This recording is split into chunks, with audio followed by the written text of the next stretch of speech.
Here we are. What's up, dude? What's up? Can you hear me? Yeah, I can hear you good.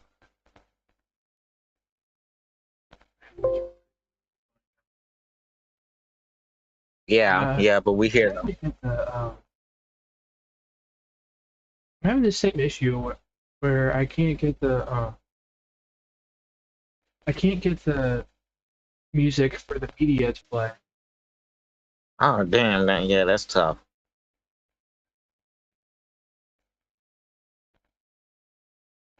Yeah.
Mm-hmm.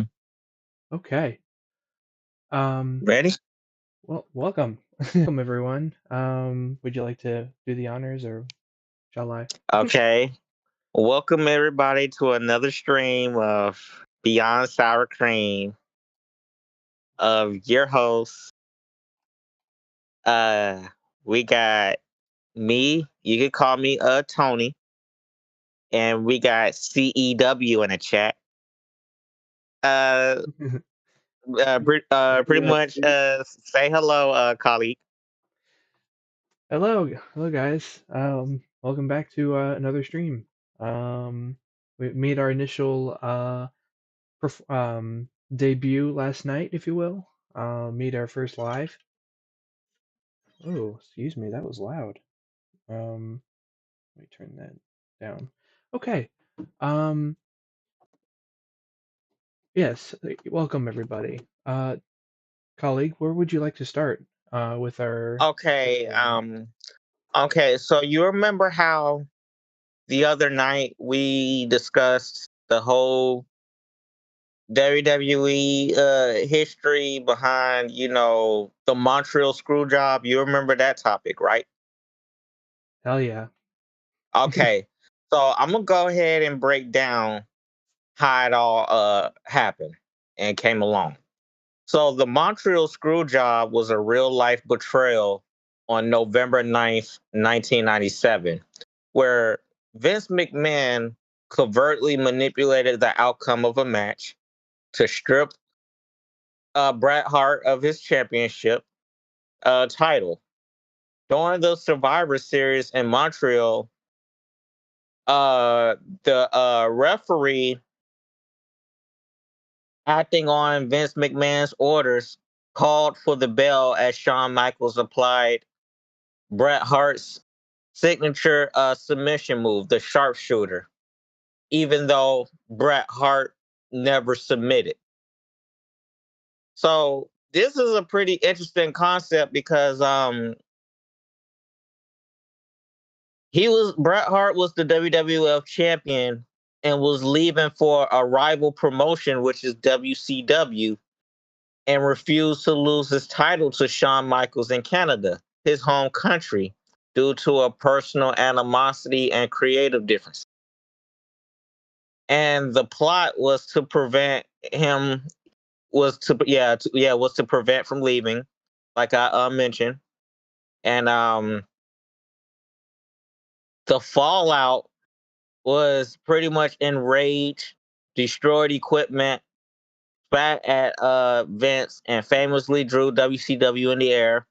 Backstage, Bret Hart later punched Vince McMahon, knocking him out. So, colleague, is there anything you would like to say regarding this topic, even though it was brought up previously from last night? Well, I don't have a lot to say about it. I mean, I've heard about it through basically YouTube video and other people like mentioning it, like talking about it.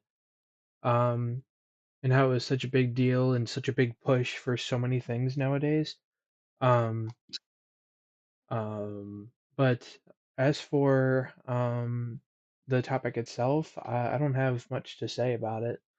Um, where would you like to take our conversation next? We could also start with the ridiculous match stipulations of WWE. So I'm gonna go ahead and break that down.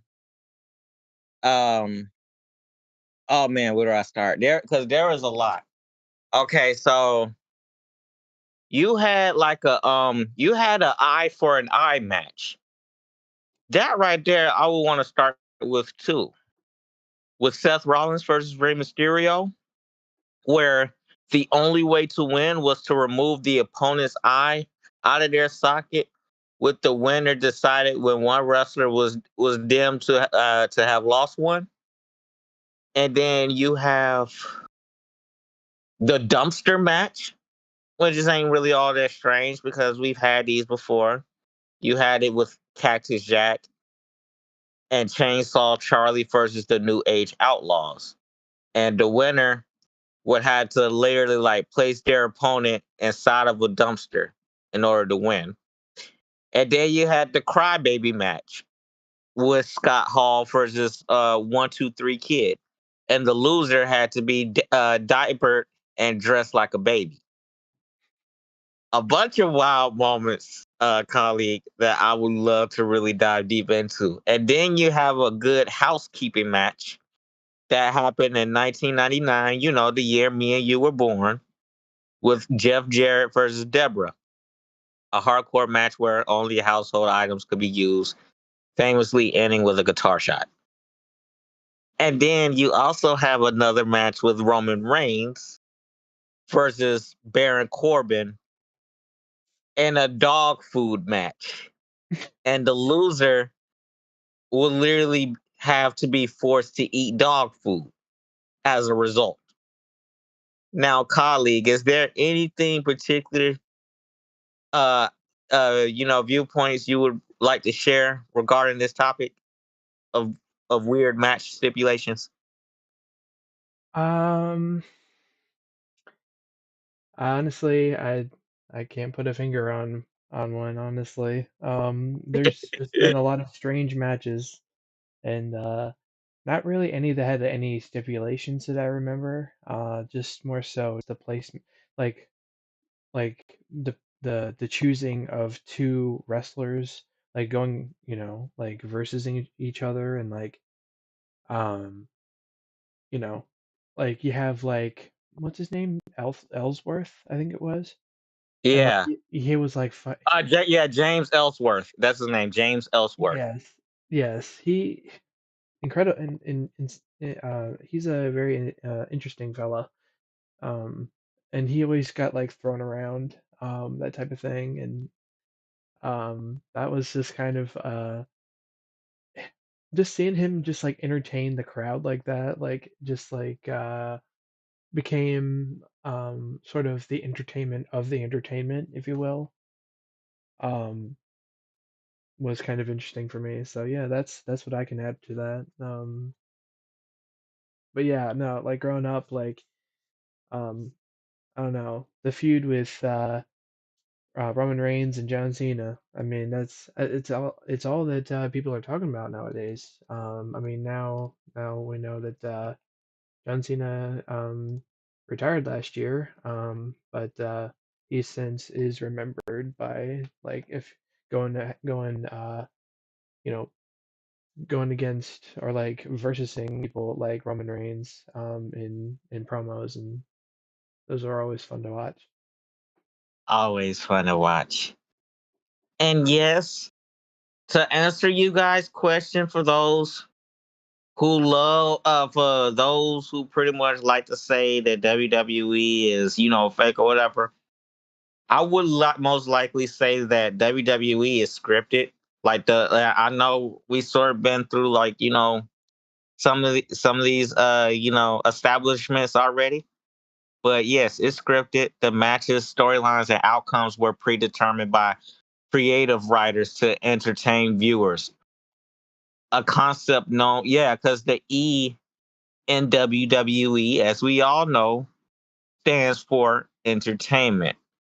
However, the athleticism, stunts, and physical risks taken by the wrestlers are 100%, yeah, 100% real, often leading to serious injuries. For those who don't know. Okay, so here's the key concept of predetermined outcomes. The winners and losers are decided before the match takes place.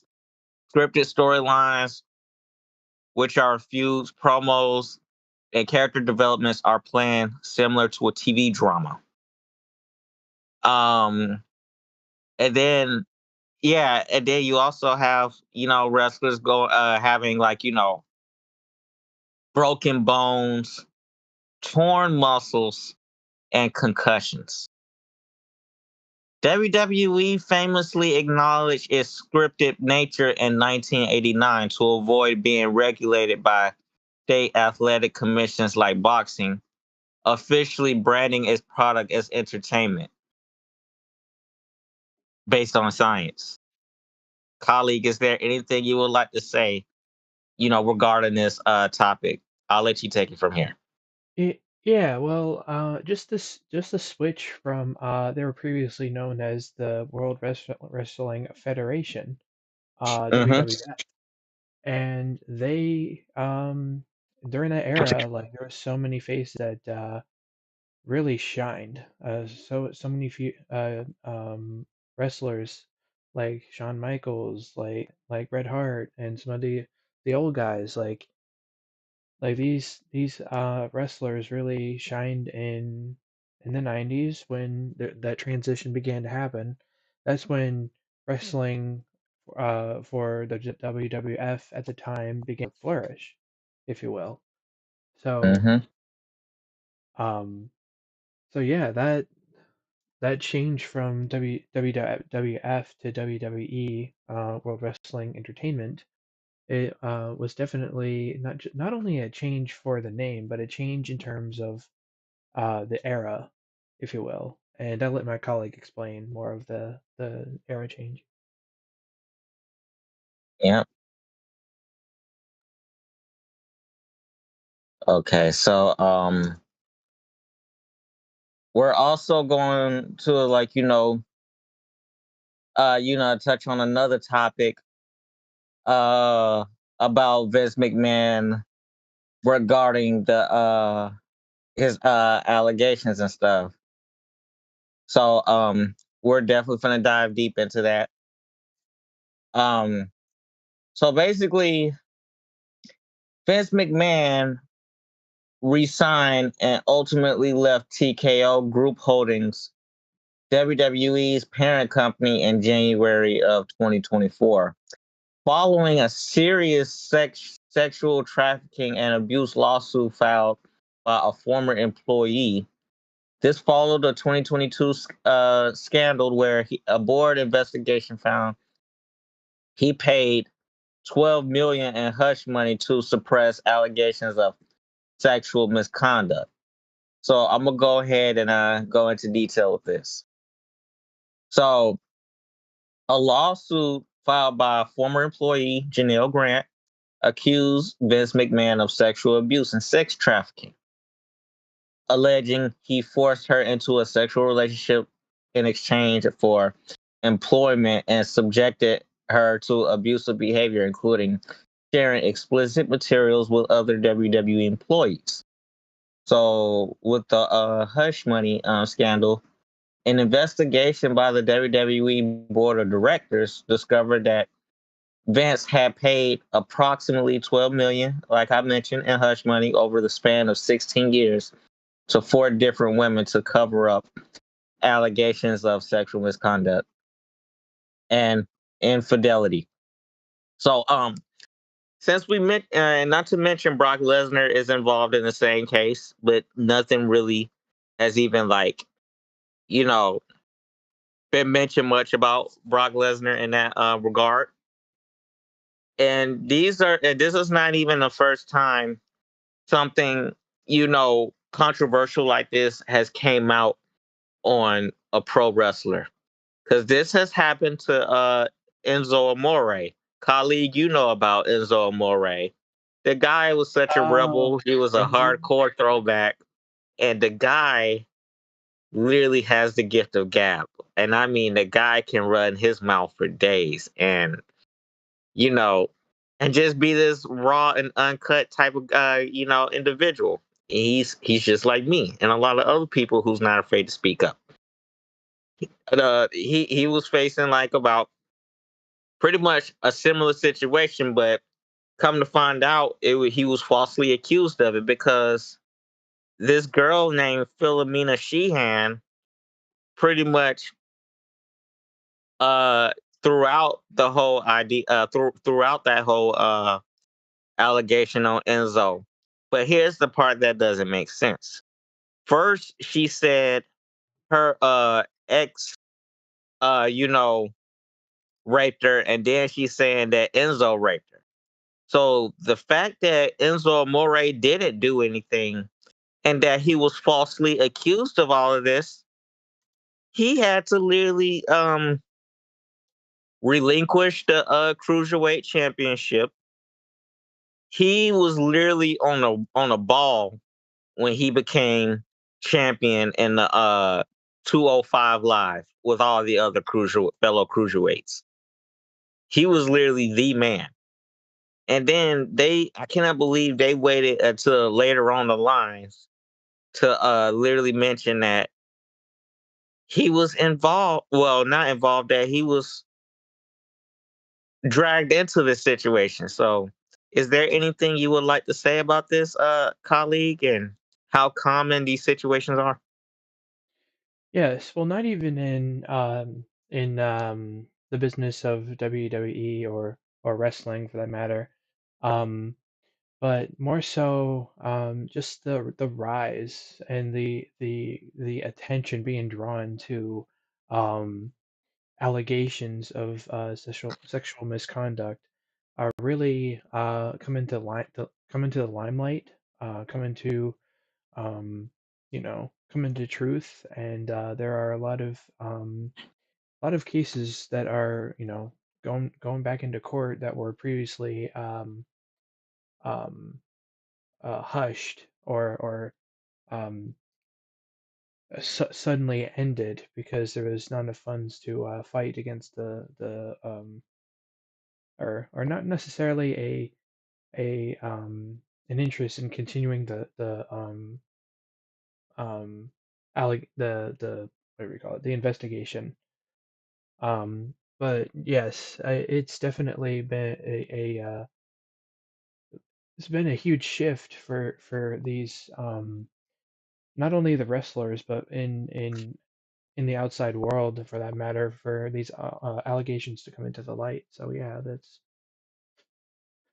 it's a very real thing.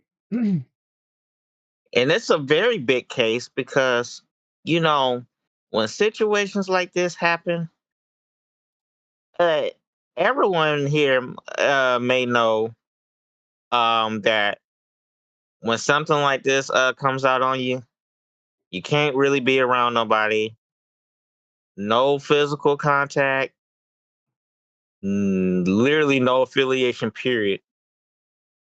Not even with children. That's how serious, these type of situations are. Now, I remember I wouldn't pretty much I'm not saying that I haven't, got accused of these things, but I have. But then, I had got put in a disciplinary hearing because of all of that. And it comes to find out that, with with all the with all the things that has been that has came out, I had to literally speak my piece and literally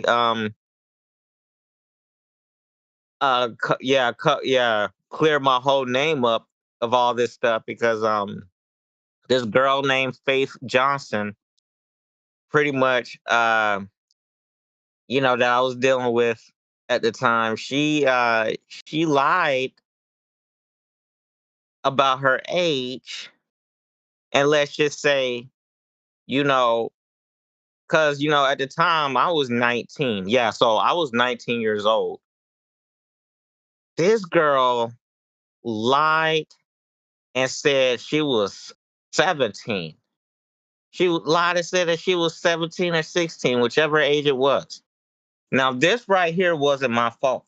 'Cause she literally tried to put my reputation at risk at the time. So, with that being said, that literally would have resulted in me not participating at the prom in 2019 at the Georgia Aquarium. It almost ended at that result.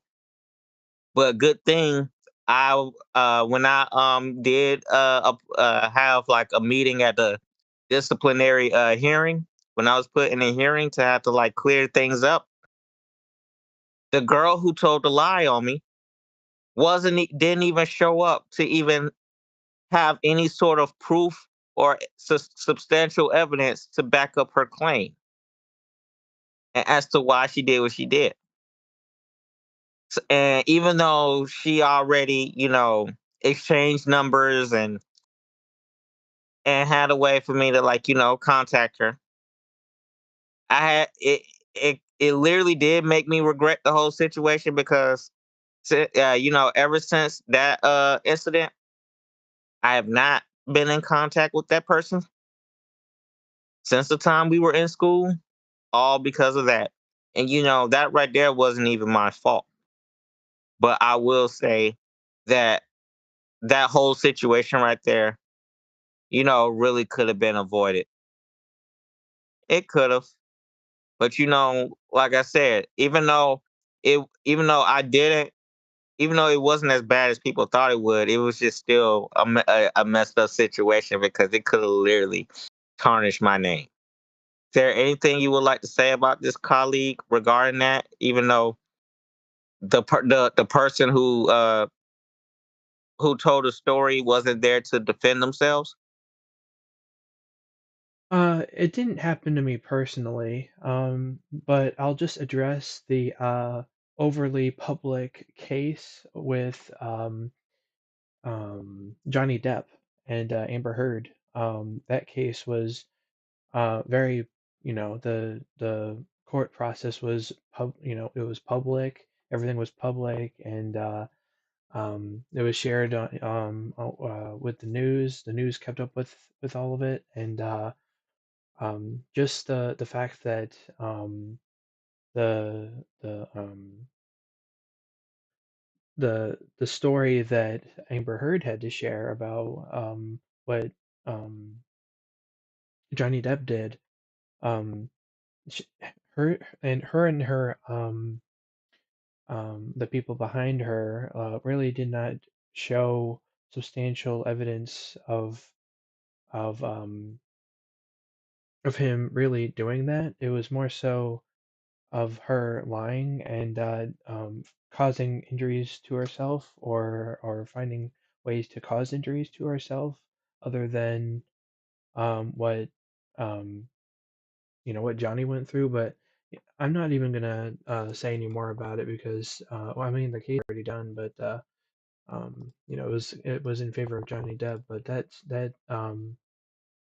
that particular case was something very devastating that happened to Johnny Depp. It caused him to lose his career. Well, yeah, kind of. It lost his, uh, I guess his, not really his, like his standing with Disney, and he lost his job with Disney. Um, and that was based on these allegations by Amber Heard. And after the case went in his favor, we heard crickets about the whole situation with Disney. We don't know what's going on with him and Disney, but just the fact that um, they didn't trust um, Johnny, and it had to escalate to them going to court. Um, really showed that, like, even though Disney was trying to like keep things like um not necessarily like civil, but more so just like doing what they had to do, which was, if because he was labeled as doing um something towards Amber Heard, and being getting all these sexual misconducts put on him. um they had to like fire him and lose him, and that kind of was a blow. And I can see why Johnny Depp now doesn't really want to associate himself with Disney. And to be honest, I don't know what their communication is, but the last all of us heard, unless there's been new news about it, um, is that he really wanted to like stay away and not be a part of the movies, unless he got a repayment from Disney. um, and there was an exact number. It was like something like 1 million alpacas, $1 million, or like, I don't know, like a million of alpacas and like some amount of money or something like that. It was something crazy. But yeah, like, just considering how that case just like opened up a whole can of worms, and then in the end, Johnny did win the case. Really showed the credibility that Amber had. I mean, of course, she did show some truth about what happened, but um, didn't really have substantial evidence to show that he um, really sexually abused her. Um, and I think that's where I'm going to stop with all of that. And um, yeah, just the fact that like these cases really show like there's a whole like culture that's happening right now, and with these false allegations in the courts really shows how much some people, keyword some people are looking for just easy money, if you will. And they go to court and they create this case that is against a particular person, mainly a man. I'm just gonna put it out there, just throwing it out there. A man, someone who is likely a woman, is looking for easy money to basically have under her belt because she was wanting you know at least some money coming in to provide for her family, provide for her for that matter, probably most likely for her. She's creating these false allegations, but yeah, I mean, I'm not saying this is everybody. I'm saying with the more of the frequency of cases coming out, I feel like there's more false allegations that are erupting from the news that we're hearing all over the place, rather than what's coming out about truth. And Right.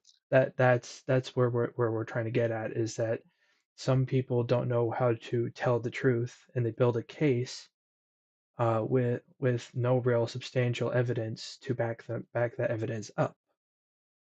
Yep. So Just like what me and you also touched on, you know, and that one in a very similar topic, that you should never put out any particular type of info without having any evidence to back up your claim. Like, don't just be saying anything to try to ruin a person's reputation and to put their life at risk, simply because you're either insecure or you have nothing else better to do than to just create problems. You following me? And this goes for anybody in general, including us. I know my worth. We're not gonna just say anything without exactly knowing, if it without even knowing, like, if it's true or not. Because at the end of the day, it's all speculation till proven, right, colleague? yes, and I don't know. I feel like when you create a case and you want to like go against what's the truth, you're essentially just at the end, even though you want money, you are essentially hurting someone's reputation. So, like, this guy is, if this individual's a man, they could lose their job, they could lose everything, and even if it goes in his favor, um, he loses everything. He loses his reputation. He can't really apply to the place anymore. Um, and probably has to like move like 1,000 places in order to get rehired, and that's really annoying. Um, just living with that uh, guilt that this happened to you, and the fact that you have to like explain that to everybody, that would be harsh. So yeah, I think we should shift gears. Let's see what we could talk And about. yeah, and that is true. But yeah, I guess that's all we have to really say about that. And that's also another reason why the modern world, as of this time around, is just like full of evil, because the prevalence of evil is just a complex issue rooted in free will, which allows human beings to make destructive choices rather than good ones. It is described as a corruption of inherent goodness, often arising from selfish desires, moral failings, or a broken world. Philosophers uh, can actually debate this with views pointing to human rebellion, lack of empathy, or a necessary backdrop to highlight virtue. So I guess that's all I have to really say about that. Um, Colleague, is there? We're going to switch gears on topics. Is there anything else you would like to discuss that we have not covered on this channel? Um, well, I'm looking through the sheet that I have built for tonight. Let's talk about the funniest school memories. Oh man! So going back to the school memories, I remember the pep rallies. Don't you remember those little pep rallies where the kid you had all the kids from like school that would just be like participate in like dances, and you had all the cheerleaders, and I Mhm. mean they were it was just a blast, man. I really miss those times, the homecoming, um yeah, the whole little homecoming jams that they would have, the homecoming jams, even the lunch jams. I miss those because all the kids would be having a blast and having a good little time. They be dressed up in their little fancy little you know outfits. The ladies be wearing these little designer glitter material dresses. you you know what I'm talking about, colleague. Just everything about that experience was just cannot be touched. Don't you agree? Yes. I would say I um the only time I ever saw like well, because of course it's in movies, like cheerleading and whatever, but the only time I really like saw it with my own eyes, because I didn't really go to any like football games. Didn't really I wasn't really a football player myself. I didn't really see cheerleaders that often. The only time I did was when I went to high school for um went to high school in a public high school, if you will. I transferred over to a public high school, and during the opening of the day and the administrators like and the principal were there, basically explaining what all they do, what all the what's going on with the school and stuff. Uh, Basically, like through the beginning of the program and at the end of it, the cheerleaders would come in and they would do their routine for the school, and I think that was pretty cool. I mean, I think I thought it was a little annoying. I'll be honest, because they just kept saying the same thing like a million times, and but when they need you at a or when you need them at a pep rally, that you know what to um you know yeah they do their job at the pep rally. So So going back to what I mentioned about the homecoming during my time back in school. So homecoming at Dutchtown High School was literally a special is special due to high energy week long themed dress up days such as reunion remix and Uno reverse, dedicated to school spirit promotion and the crowning of a royal court that embodies community pride. The celebration bridges student life, alumni, and community engagement, fostering a strong, inclusive bulldog spirit. So that's literally how it was during that time. So let's go into the key elements of the homecoming. So the Spirit Week themes relates to the student activities, um having like a stage of life, and also the event emphasizes bulldog pride, concluding with intense spirit filled Friday celebrations and a focus on unity. And the school honors the king and queens who represent the spirit of the community. So that's all I really have to say about that. And times like that was fun because it was some like, you know, all the students will be dancing and grooving to all the good classic songs and having the time of their lives. Even though I never really like participated in those, but I did participate at the lunch jams. Those were special. So, colleague, is there anything you like to share? Um, I think I already added my piece with that one. Didn't really have any. I mean, when it came to like the lunch aspect, like you have these like public high schools that or public like lunchrooms, if you will, that are like huge.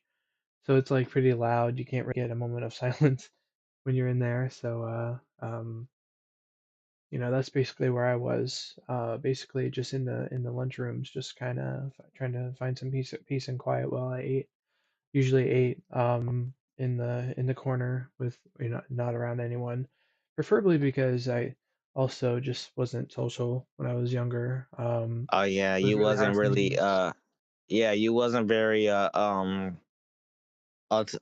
a socializing individual. I get that. I was a social butterfly, but it's cool. Yeah, well, I let me put it this way. It didn't really affect um like when I did have an opportunity to talk to somebody, like I would try to be as honest as direct as I could have been, as I could be. But at the end of it, like I just wanted my peace, to be honest. I just wanted to stay away, just like if you need me, come to me, but otherwise I'm in the corner. So Right. I know exactly how that is, man. For real. You gotta protect your peace and time. And that's totally understandable because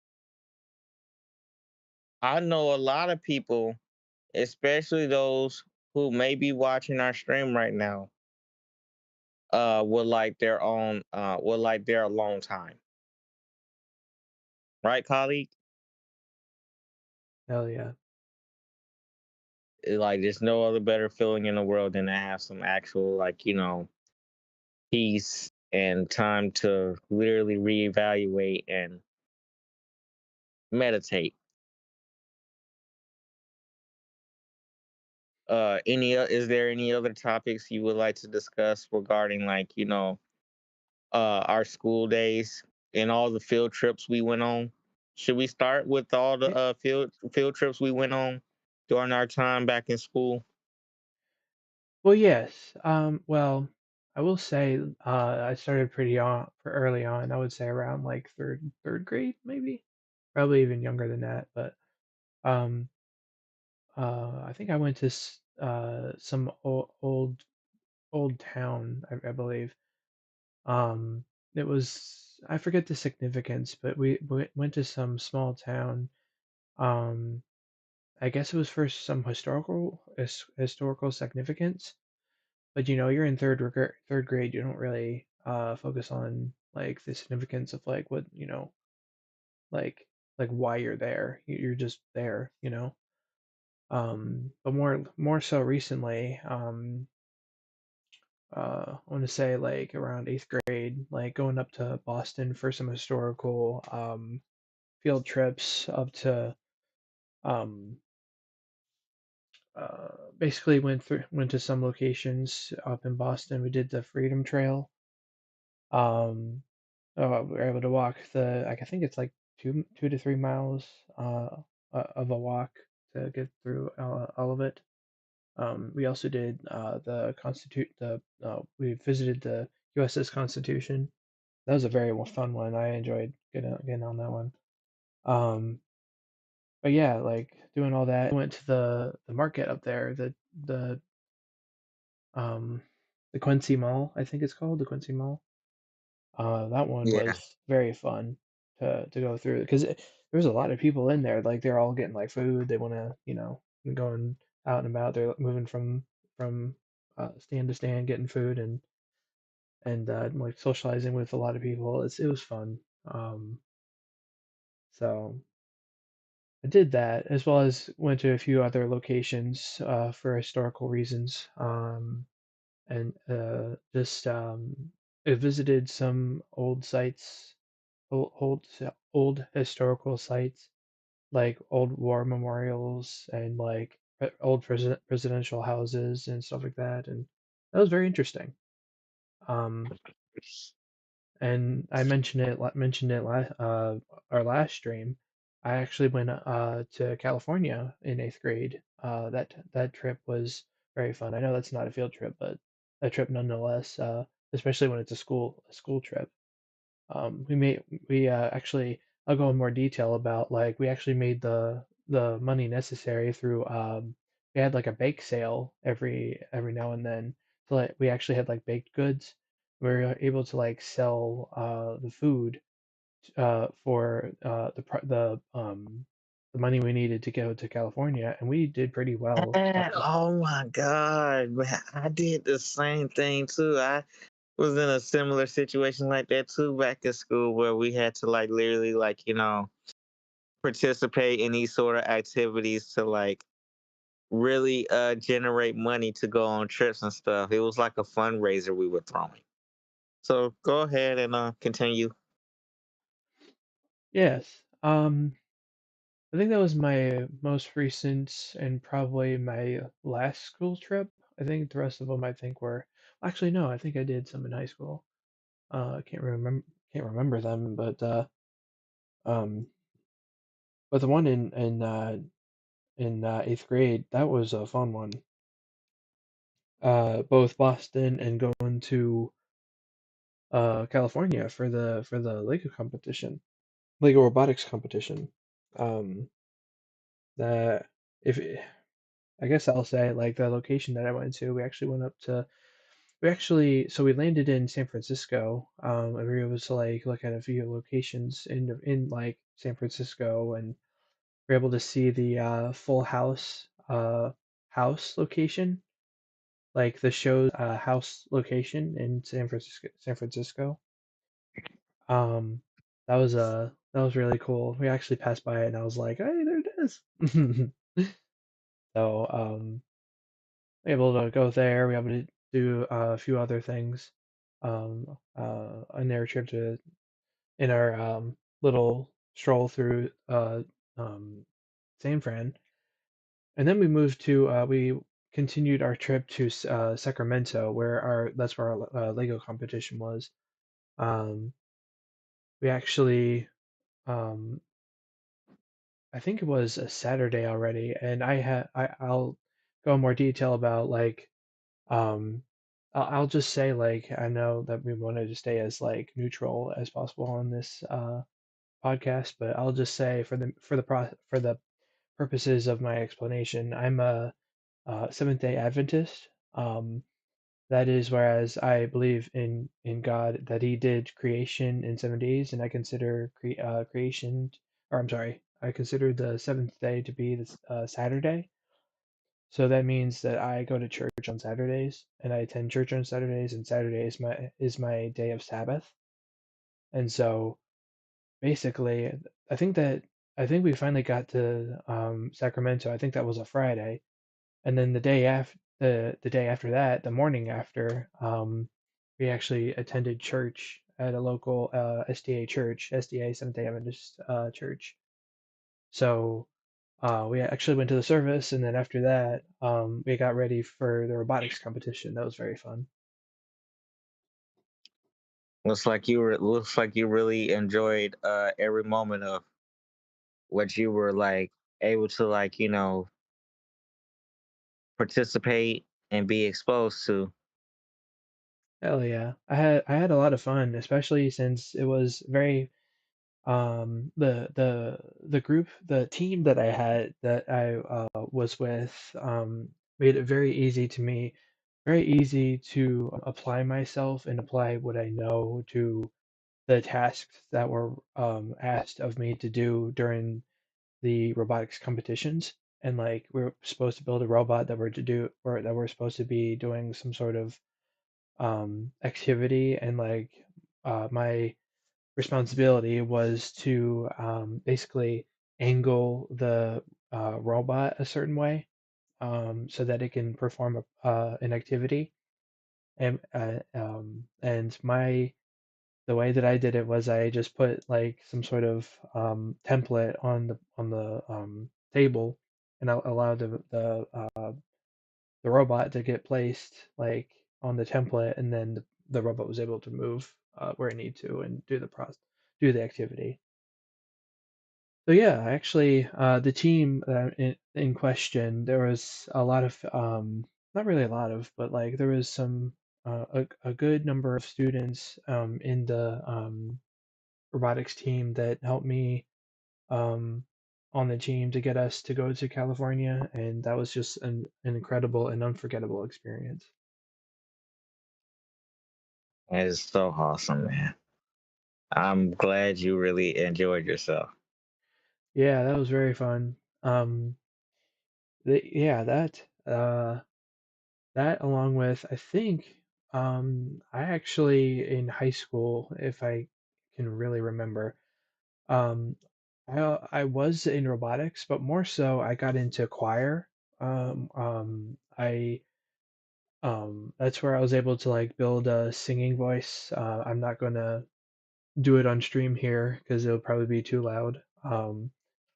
But if you guys want to see that, just let me know. But literally, like doing that and like getting my voice to like, um, have this singing voice and like sing with the our the what do you call it? Like the group, the choir group. Um, I was like considered to be like one of the stronger baritones in the choir, and um singing some songs where I could really like hit deep notes was really cool and like fun to listen to. Just the contrast between like me and like someone who could sing deeper than me, and just like the high notes from the ladies, with like the soprano and the alto, which are from the ladies. They, everything just like pieced together, and did some concerts. We actually did some concerts in some local churches, and some other like locations such as I think it was like some church like business centers or something like that.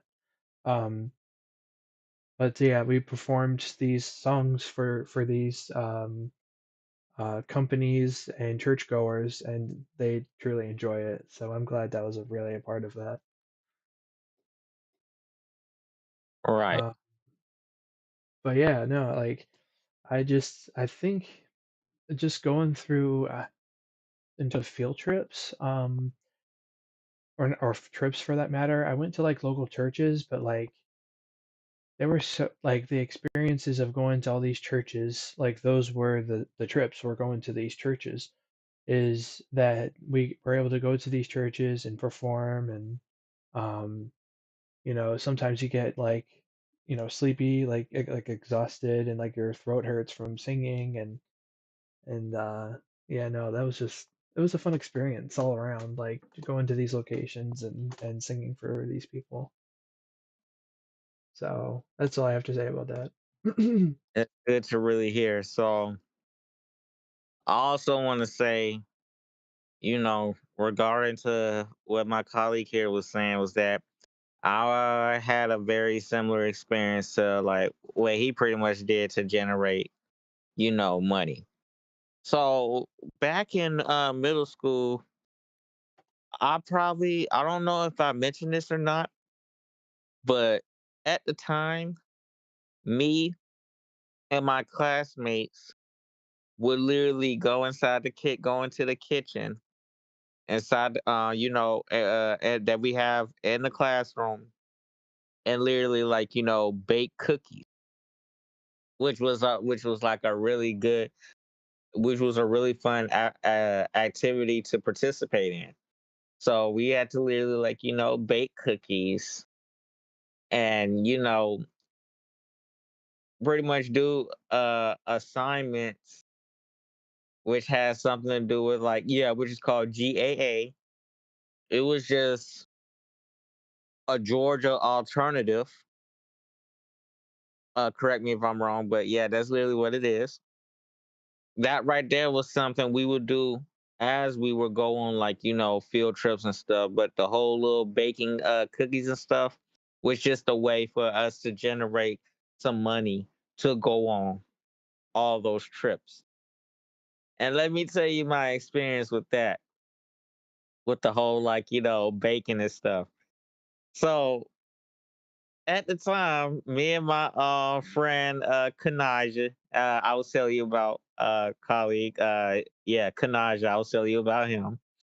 I would basically like be taking chocolate chip cookies out of the bags that I be putting them in, and just be sneaking them and just be eating them, just be sneaking and eating without nobody even paying attention. And it was like so funny because one of my classmates named Lamar, he was just laughing, when I was like stuffing my face with like cookie dough and eating chocolate chip cookies, and Kanaja would go and take the bag of cookies out of the kitchen and place them in his book bag. Literally hide the cookies inside his book bag without the teacher even paying attention, without Mr. Cortez paying attention.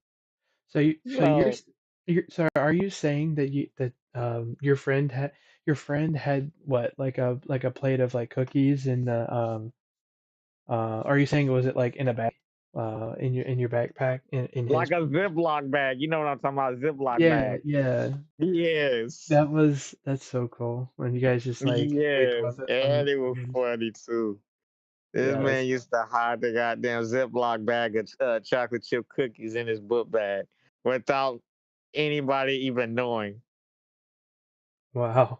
without the teacher That's knowing. really funny. That's it, just Yes. throw 'em in the book bag and just like, hey, you want a cookie? Yes. Yes. That's exactly how one of our classmates were. Lamar. That's how Lamar Myers was.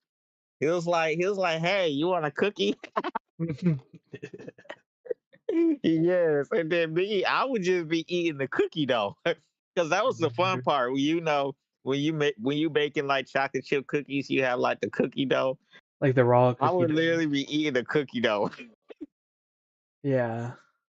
Yeah, those that's fun. Yes, Yeah, chocolate chip cookies. yes, yes. I know you love chocolate chip cookies. Those be like so delicious, Yeah. man. Yep, warm Uh, chocolate chip cookies with a glass of milk. Chef's kiss. Yes, yes. That's literally what we had back in school, and that was just to generate some money to go on those trips. Like I mentioned, I don't know why I keep saying, but the field trips that we were going on during that time, the one we went on was called Wetlands, where basically you get to be around like water and stuff, and you get to see the lake and pretty much everything involved in that atmosphere. That was a good trip that we went on. Um, we also went to the Tellus Museum. You remember the Tellus Museum, colleague? Tellus Museum.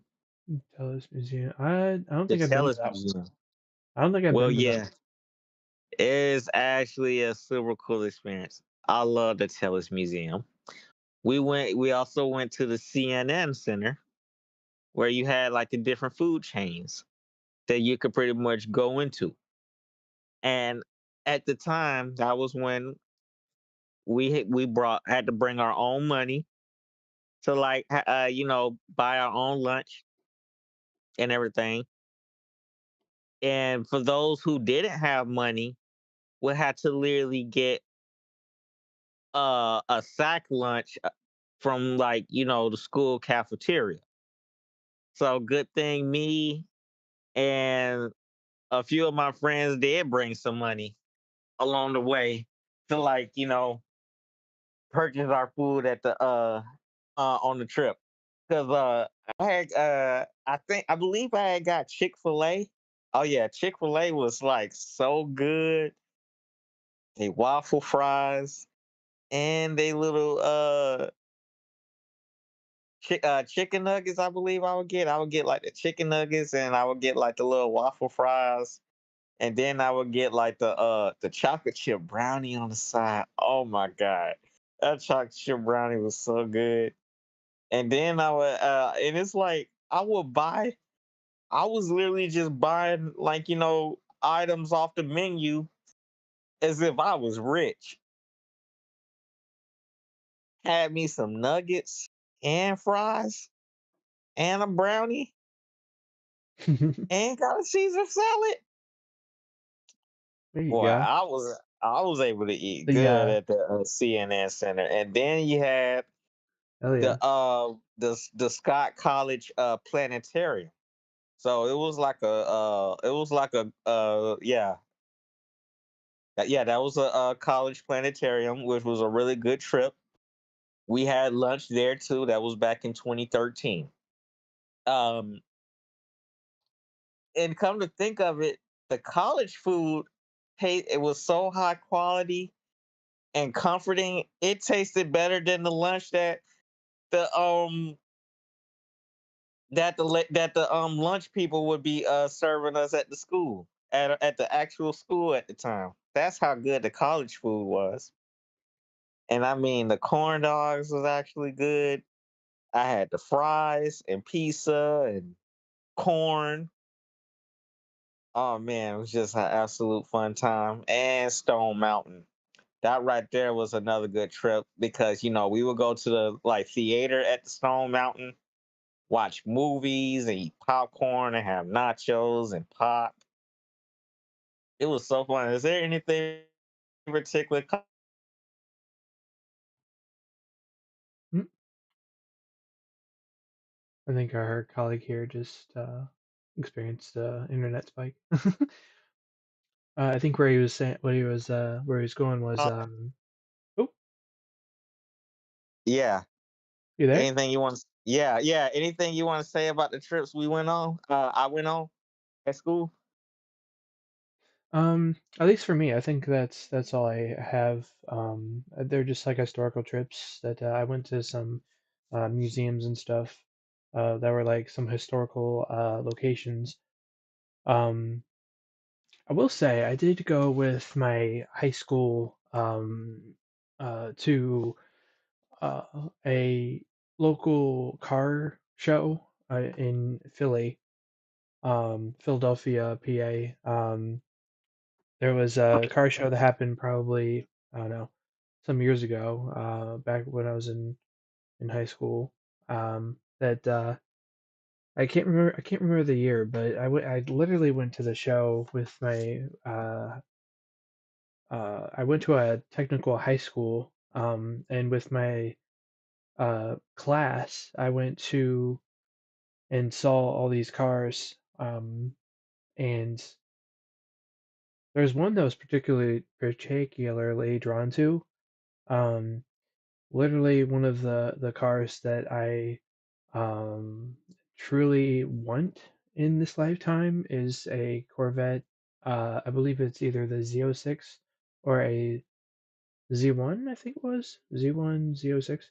Um, I can't remember which one it was, but literally I took a picture of it, and it's basically one of my favorite pictures of one of the cars that I actually want to own someday. And basically, I went and visited that show, or attended that show, and I saw that car and a lot more cars, and I was able to get in it and like not really start it, but more so like just operate it like in a way where I can like just push some buttons, even though the car wouldn't start because obviously we're kids, like we can't start the car. So, um, but just being in the car and just experiencing being in, the driver's seat, especially when you're like not the age of driving, but still being able to be given the opportunity to be in those vehicles, especially since um, I've had this car in my head this whole time, literally. Like I've had thoughts of wanting to either own it or get like a broken one, and I've literally been following videos on YouTube of like people that like rebuild cars from like being in a broken state to like fixing it, and man, so good, so good. I love those videos. I get to see these not really experts. I would say maybe they just more know a lot more, like a lot more than me about cars, that like are able to fix these cars up and like either sell it for profit or just keep it for sentimental purposes.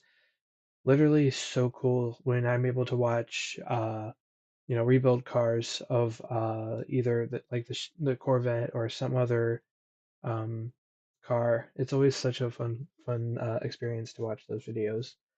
Um, because like at the end, literally you could see the person who made the changes to the car just drive it and just like test the car, like get it like in like like dart down the road with it. It's so cool. So yeah, that's what I have to say about it. But yeah, I just want to say all these memories from school has really stood the test of time and made its mark. Because I really wish I had a time machine to like really go back to those days, but unfortunately we cannot. All we could do is literally like progress and move forward, you know. And I mean,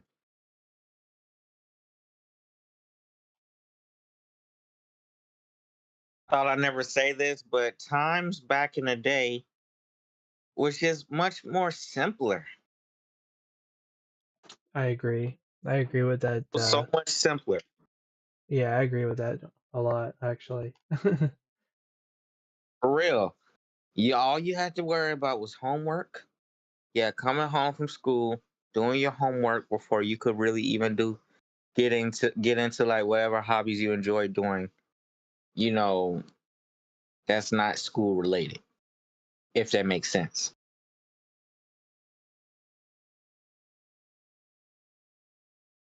Yeah.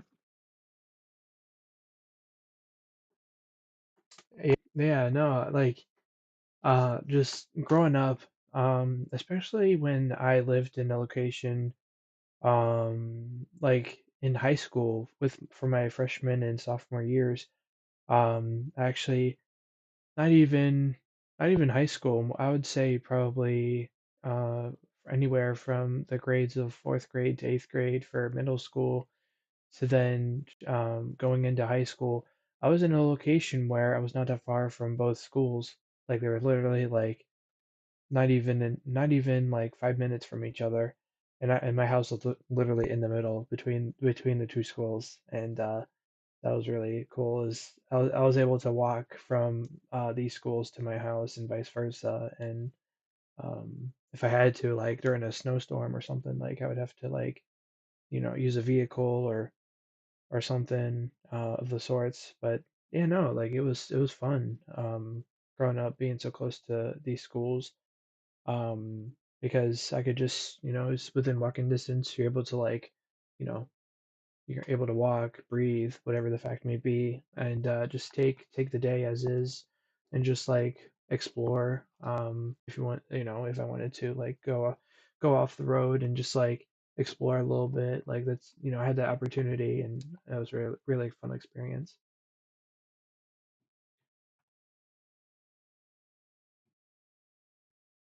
So yeah, like I mentioned, times was much more simpler back in the day. when we were all just living carefree. All we had to worry about was school and homework. And that right there was what made everything like, so much, like I said, very much more appealing. And with that being said, that was when you really had, people who accepted you for who you were. You didn't have to worry about actually having to put on a fake persona to want to fit in with the crowd, because that's not who we are. We're better than that and have plenty of sense.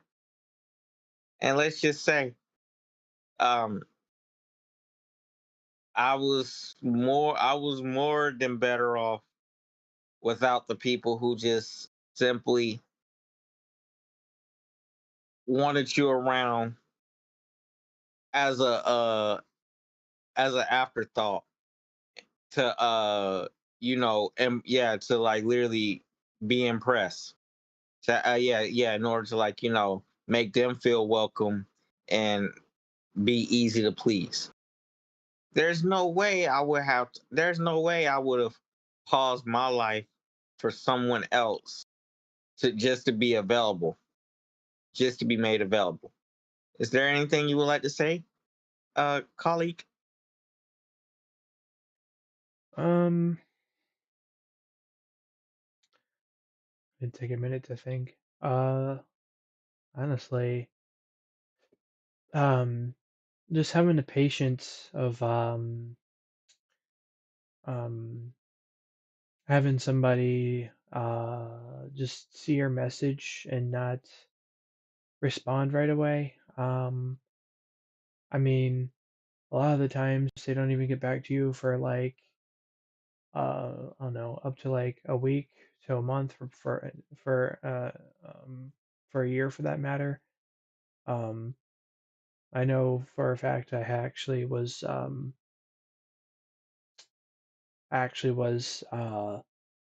had somebody that texted me that texted me back not a day, not within a day, not within a week, not within a month, a year.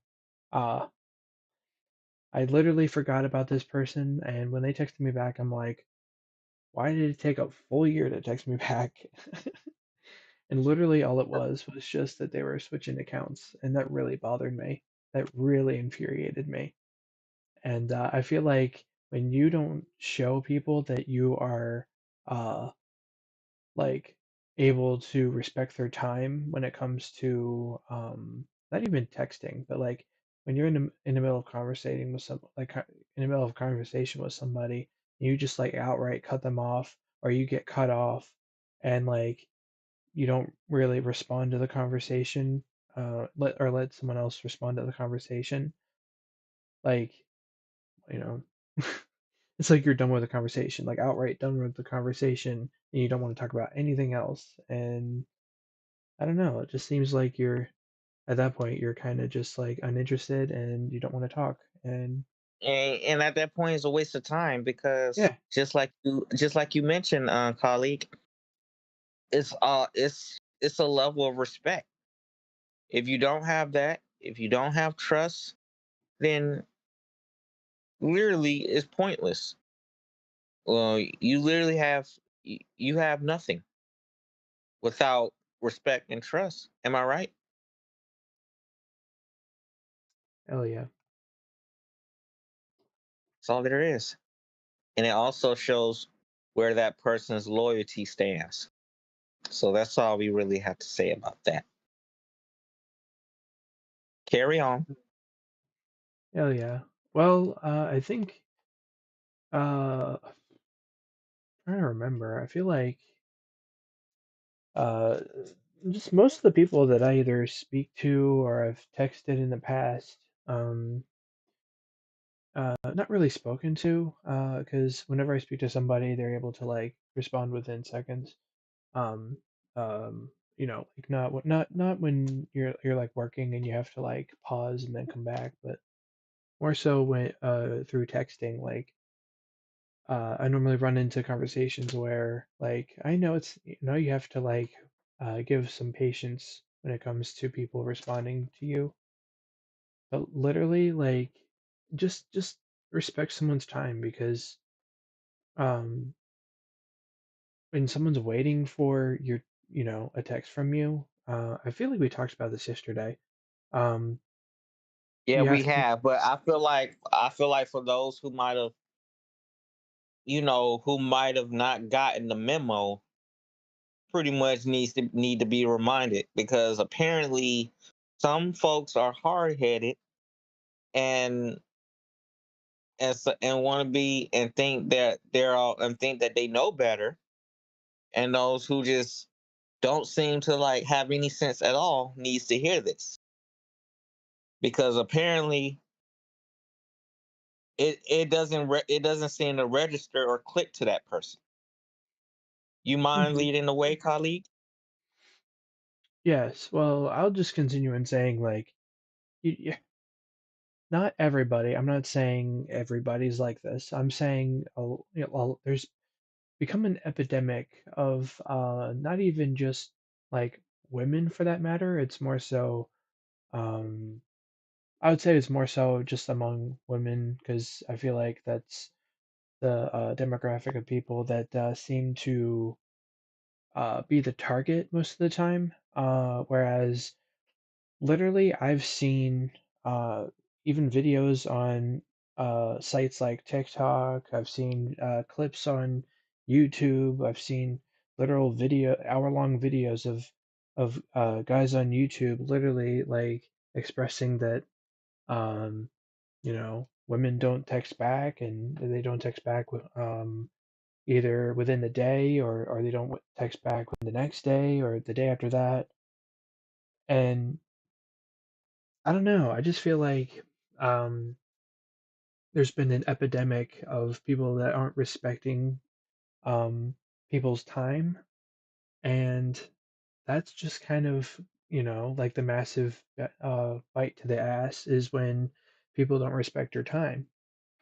And yeah, I feel like um, I feel like um, we've covered that like 3 or 4 times already. So, but I just wanted to make that, abundantly clear that like you just have to respect someone's time when it comes to like um, getting back to somebody who, if they're waiting for a text, just, just text them back. It's not that hard. Exactly. And also, it's not that difficult to just say you're not interested instead of just wasting that person's time. Just say you're not interested, and we may not fit the requirements in which they're looking for, and just move on about your business. Mm-hmm. Come on, y'all. Yeah. Communication should not be that difficult to do.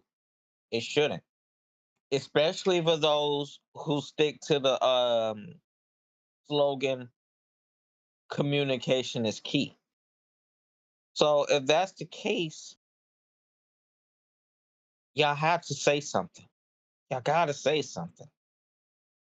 And this goes for everybody, not just me and my colleague here, but everyone. Go ahead and lead the way, colleague. Um, I think you really hit the nail on the head with that one. I feel like we covered what we needed to cover with that subject. We actually Yes. covered this last night with our previous stream.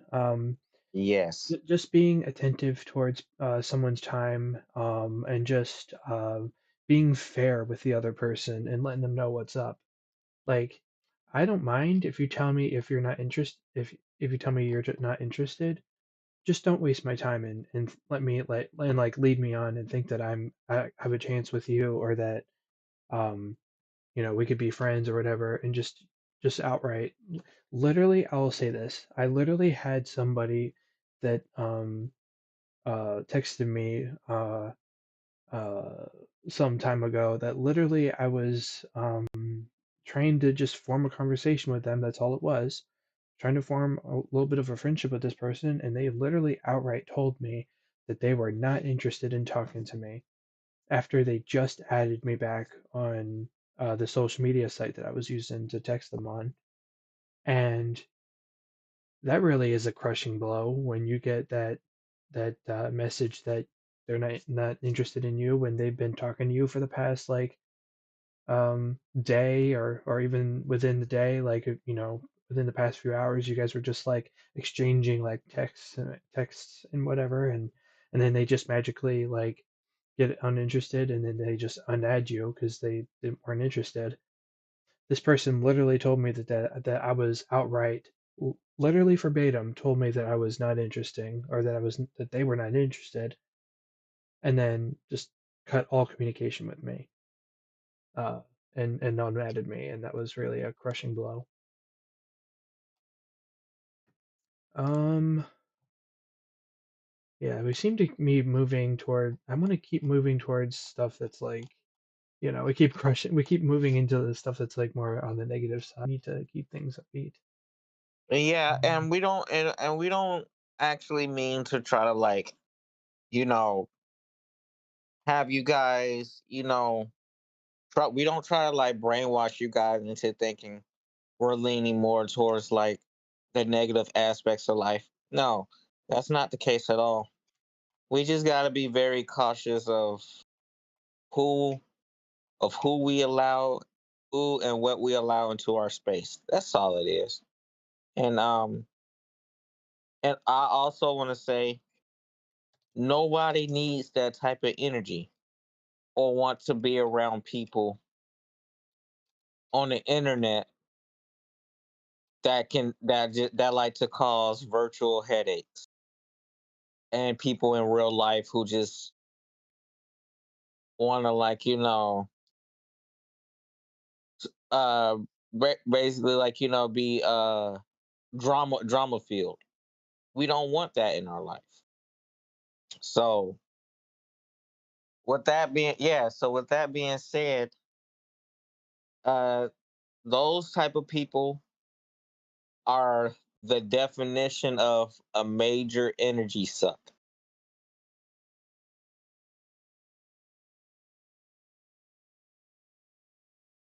That yeah, because that's it's just like dealing with zombies.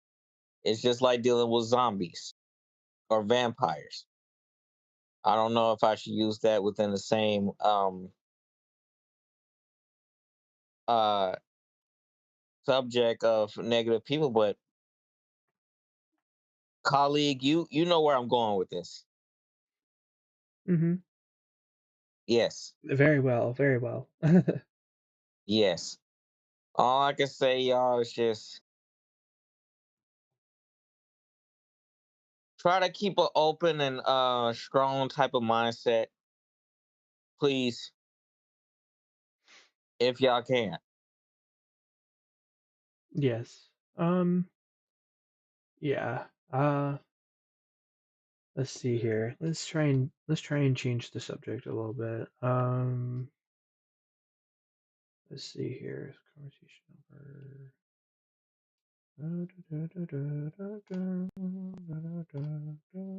That's like the Jeopardy music. You want to talk about like general like hobbies that you have, or uh like anything that you're interested in? Um, Um, like anything else that you're like, I know you're very outgoing about WWE, and yeah. we can cover more of that, but do you have anything else that that you would like to share about any interests? So we covered the whole, yeah. So pretty much we touched topics with like WWE and all the other sports involved. And I know you pretty much don't really care too much about the NBA or NFL because there's people who are pros and know more about that stuff than us because we don't really keep up with it, which is fine. I also want to touch gears with let's see, wanting to like get active and stuff with like having to get our body, where it needs to be. Cause literally, I'm looking into get going into like going to the gym or something like that, and have because I believe it costs to get a membership, but either way it goes, I want to get back active again.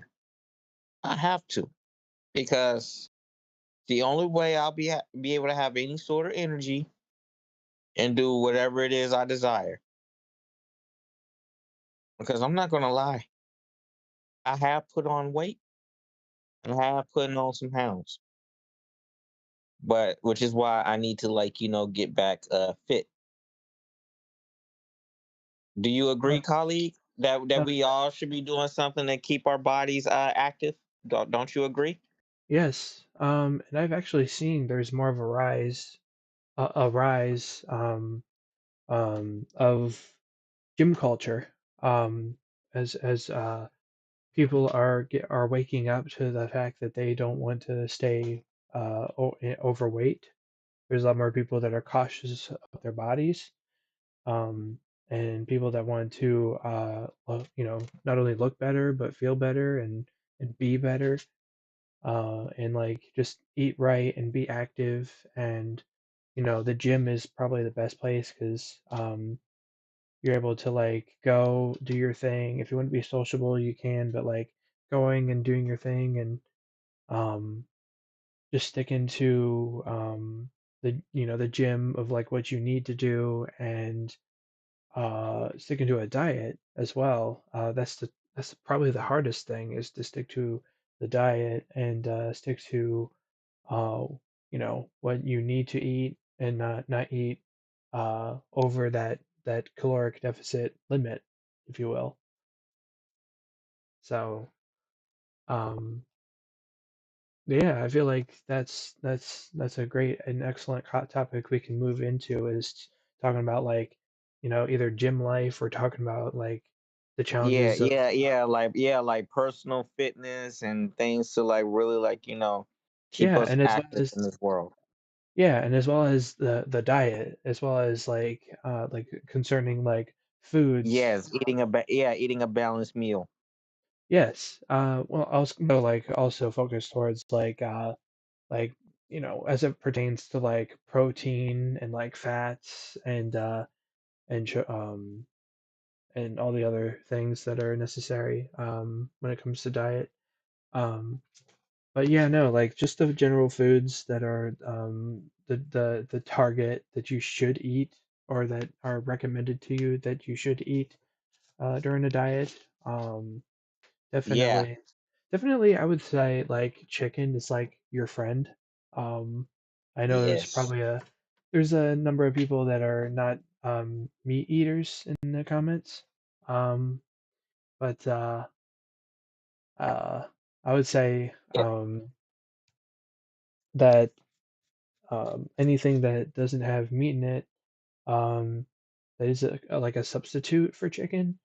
Whatever you can find that is a substitute for chicken. Find your thing that can be your friend through the.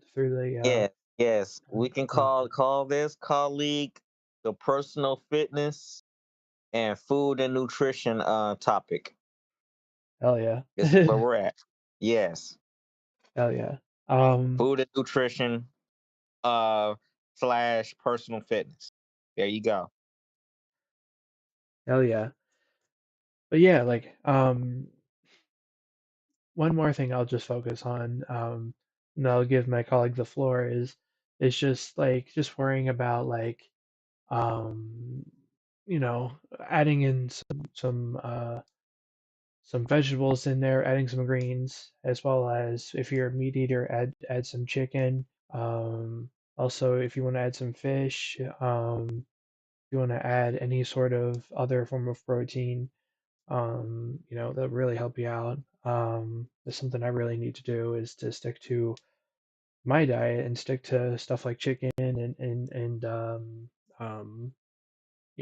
do like the chicken and broccoli type thing, like every gym Yes. goer I does. be eating that too. I be eating that too, colleague. the whole broccoli and grilled chicken and all that and some rice. Today I ate me a good little grilled chicken Caesar salad. It was so good. It had the little dried cranberries and seeds in there. It had a mix of different dressing toppings on it and strawberries. I was eating good. Hell yeah. Yeah, I ate so you seem to be good. doing you seem to be doing very well. We mentioned we talked about it before. You seem to have like a good handle on your diet and like when it comes to like eating like I don't know, like fruits and veggies and stuff and Yes. that's very good to hear. You want to keep going? Yes, it is super good.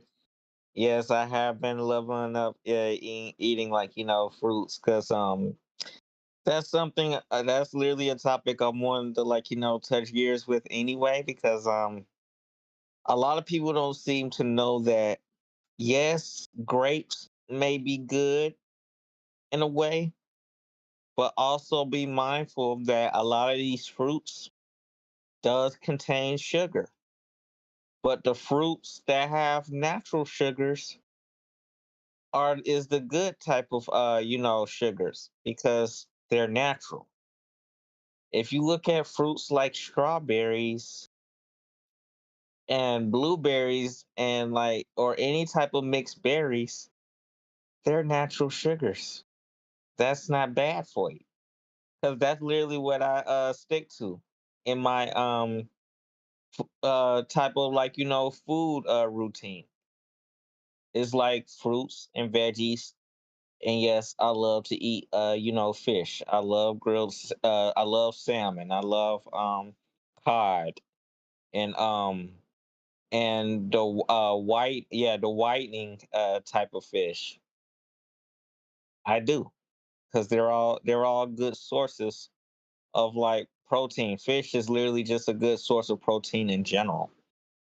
And also steak is good as well. I will definitely have a good steak whenever possible. That's good. And chicken breast, like lean chicken breast, is always the best. So that goes back to what me and my colleague here was talking about. If you're not a big type of meat eater, you can always get your protein from vegetables, but I feel like with with having like any sort of like meat in a way does much more wonders for that. Well, like basically knock the whole department out of the park. Hmm. If you get what I mean, if you catch my Yeah. drift. Yeah, you get stuff that are like just as good as chicken in the protein department. If you guys are not a meat eater, you could always find your substitute when it comes to not meat options, non-meat options. Definitely, you could find a lot of options, and I don't know. I just for me, I'm a meat eater. I don't have to. I love chicken. I love for that matter, I love steak. I love what else? I don't know, like ground beef. Like I love all that. The one thing I haven't tried though, and I kind of just I don't want to because like I haven't really I don't really try it for like also like religious reasons, but also is I don't know what it's gonna do to me if I do try it. I don't want it to get too addicting, but pork. I don't really have pork like at all. Um, try to prefer not to have it because I don't want to have like some sort of addiction to it or some sort of anything that goes on with it. I don't really know what really goes on with it, but to be honest, I'm just like staying away But from it. yeah, I don't eat pork either. I don't eat pork either. Yeah, but like I mainly stick to like like chicken, steak. I do have some fish sometimes. That's that's I would say fish is probably a good non-meat option, I believe. Yes, I think it's non-meat. it is non-meat because it's a flesh of meat. It's a flesh. Mm-hmm. Yeah. Yes. So yeah. Um, I mean, as you can see, I'm learning about all this too. Like I'm trying to like learn how to like create like that ideal like diet plan. Because I do have some pounds that I have to lose as well. I have a substantial amount I have to lose because I'm a big guy. And Me too. yeah, and so I need to be on the lookout for like things that help me with my diet and yeah. Um, I don't know where else to take this. I don't know. Um, Go ahead. yeah, so this topic right here is very important because literally all this time, especially as a kid growing up, I always thought like, with just eating like, fruits was gonna be healthier, but now I realize when I dive deeper into like the subject that, you know, the type of foods that we thought were good for us ended up not being good for us. So we want to start off, for example, by saying those Nutri-Grain bars. Now that type of snack right there is packed with sugar and it's artificial. It's like we got to really like, have a balance of what we literally consume for real, like, when it regarding foods and drinks. I would say drink more water because that's what I do. I'm drinking more water. I try to stay away from juice and soda because it puts weight on you. Mm, I try not to eat too much bread. That's a gluten. That puts weight on you. So calories is a gluten. And just like my colleague here was talking about, foods with fat, like saturated and trans fat, is a gluten. Am I right? oh yeah, taking us back to Yes. school, colleague. You are sending us Yes. back to school. Yeah, we got to. Because apparently people have lost sight of everything since, they've been away from school. And I don't even think that they even bother to read the nutrition label on foods before even consuming it. They don't. You aren't wrong. You aren't wrong. There are I know for me, for that matter, I don't really look at it. I just get it and put it in the cart for that matter. And I know that's something I'm working on is to really check the stuff on the boxes and be like, is this what I should be consuming? Should I be consuming this should I have this bag of chips? Like think about I'm like, I don't think I should be. Like try and make that best decision to like help your health. Yes. I mean, if there's people out there who don't want the help, then you know that's on them. And yes, I get that we're in a time now, colleague, that is free will and that people are, you know, have, their decision to that they want to make, have like decisions that they want to make and everything. But you can't educate the uneducated. And just like the saying goes, everybody knows you can lead a horse to water, but you can't make it drink. Yes, sir. Meaning, meaning nobody is forced to do something they're either uncomfortable or don't want to do.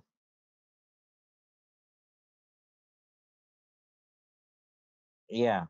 And I'm not even trying to sound like I'm stating the obvious, but that's just how it goes. Me and my colleague here is just going to keep it all the way a buck, right? Hell yeah. Try and like Yeah. um be very truthful with especially with um I don't know. Because we're literally, I would say, at least for me, I'm not in no place to give any sort of advice because I'm still working on myself. So, Yeah, me too. but Not to to lend sound a like a help, know-it-all. yeah, well, I was gonna say, like, to lend a helping hand if that's what you need, like, I would love to, like, help someone out with, like, what all I know. But I would say, like, if you need some help in other places, you can look in other places on YouTube to basically get your information from like experts and stuff. Um, but yeah, I feel like we covered that. We did pretty well explaining everything. Let's see. Do you have anything else you want to say about like gym culture? Um, yeah, I wanted to say that and let everybody know just so they don't get any ideas. I'm not saying all of this to try to sound like a know-it-all or anything like that. It's just it's just you know, having a strong mind and being like educated and knowing, yeah, and knowing your history and actually have and coming to terms with certain things. That's all it is. Hmm. And I have problems of my own too and issues. Yeah, that really needs that really needs to be like fixed and everything. And also some habits that I'm trying to like at least break. I know it's not easy, but you know, at least I'm pushing through. At least I'm actually like trying to make a certain transition in my life to turn to make to make a huge U-turn, if you know what I mean. Oh yeah, make that decision change to be able to Yes. like make you're essentially making that huge decision to make your life better, make yourself skinnier, make yourself more built, more lean. Want to make yourself look better in the mirror, but also have the confidence um, to walk outside and not feel like you're um, 100,000 pounds. Um, but yeah, no, like just having that confidence and um, I don't know. Yeah, I think we can move on. Um, And I just want to say that it's always best to to like exercise and to like keep your body active rather than just eating, because when if all you're doing is just eating and no exercise, the more difficult it's going to be for to like actually get the weight off, especially if you're one of those people who gain weight, probably either eating large portions of food or just eating in general, depending on what you eat. So I also wanted to throw that out as well, because it's very mhm. important that people know Yeah, this type of stuff. it, Mhm. yeah. Just to add on to what you were saying, yes. Yes. Basically, it'll take much longer to get the weight off that you want to get off. Um, basically, getting down to your target weight a lot slower than if you were to go to the gym and um, or at least do some activities outside and like run around and keep yourself active. Um, just being able to stay out, be outside, stay active. You're able to lose the weight. Oh, I feel like I already said that. I feel like you're able to like lose the weight a lot faster.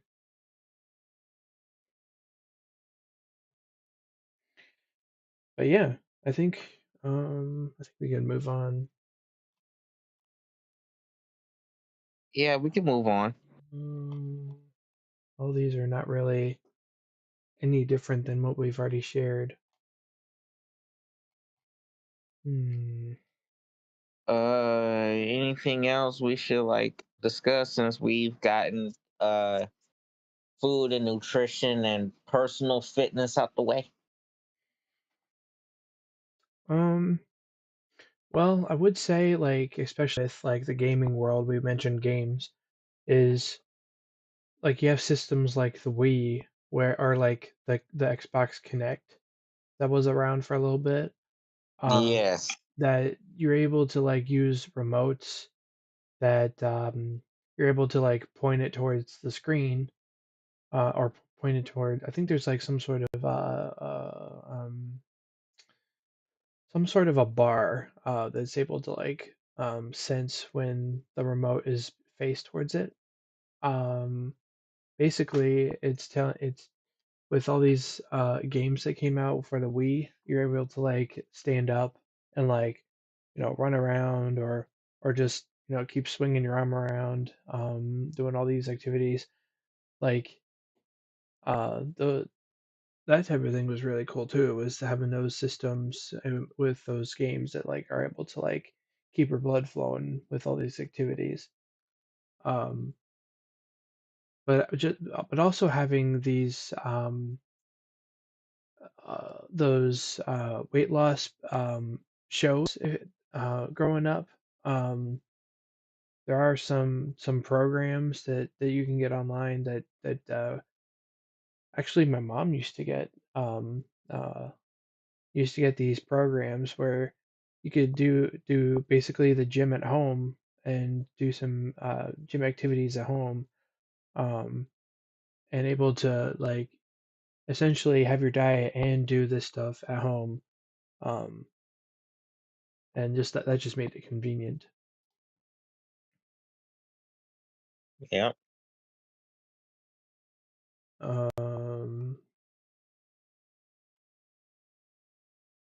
yeah, I feel like we hit that one on the head. I can't find our next topic, like what we can talk about next. I don't know, just like anything else about our childhood. Um, I don't know. I mean, I didn't really. I mean, I would say just growing up, I did have a lot of friends that used to come over to my house.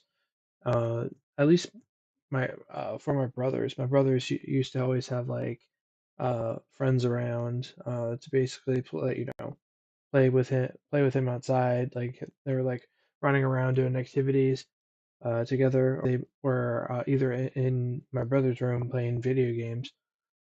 Um, and as they grew up, like they got into like you know dirt biking, and using dirt bikes, being not BMXing. What's it called?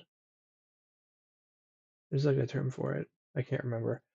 But basically motorcycles, like getting into motorcycles, and I think at some point maybe even racing them. Um, but I think my brother has since not has lost interest in it, so he doesn't really do it with his friends anymore.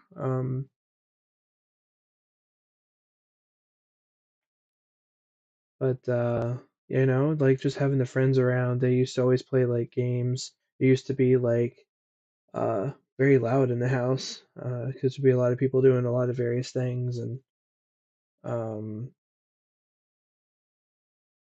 even especially since I'll say my mother used to work for a high school, work for the high school that I went to, and um, I used to be able to see some friends of mine who basically, let me put it this way. My house used to be on a campus on the on the high school campus. And so my mom used to like because she was so close in the school, like she actually had like a position in the school as the recruiter. She was able to have some students come to our house and do some like some jobs like cleaning bathrooms and cleaning rooms and stuff. Not really clean rooms, more like clean bathrooms, or like sweep like the deck and stuff like that. Um, and she would like be able to pay these students for like the tuition, for their tuition. Um, and yeah, that was also another thing that happened um as I was growing up. Oh yeah, really good stuff. Okay, so I also wanna jump into like, why people um jump into random relationships. So I'm gonna go ahead and get started with that. Uh yeah, and right just this minute. Okay, so all right, so I'm gonna go ahead and mention this now. People often rush into random or new relationships to avoid loneliness, manage emotional pain from past breakups, or seek validation. Other common reasons include fear of being alone, is social pressure, intense infatuation, or to gain a sense of stability, often ignoring red flags to achieve quick companionship. Now, this is a situation. Now, this is something I never understood that people do. No, there's people out there who just impulsively, you know, would jump into like the whole little dating scene without realizing what they're signing up for, even if they've been warned to never you know uh just jump into any uh relationship with a person without getting to know them, or just any info you know possible regarding that particular person, and then they later on regret making that decision. So um so I want to jump into the primary reasons for this type of behavior, and this is the emotional rebounding and grief avoidance. Instead of processing a breakup, some people jump into new relationships to mask pain and avoid loneliness, which like I mentioned, like in the previous topic that was presented. This creates a false sense of security to avoid discomfort. Which also means that they will fall in love too fast, because falling in love so too quick with a person is just another red flag. Because how are you in love with somebody that you don't pretty much either know like that, or just meeting for the first time within a matter of seconds? Is there anything particular you would like to say about this subject, colleague? Um, to be honest, you know, I would say, at least from my personal experience, I haven't been through a breakup, so I don't personally know how it feels. But I know, at least from um from what I've seen, it like is a crushing blow for somebody when they go through a breakup, and it's definitely a hard time, especially when you're trying to process everything, and then in turn, instead of having that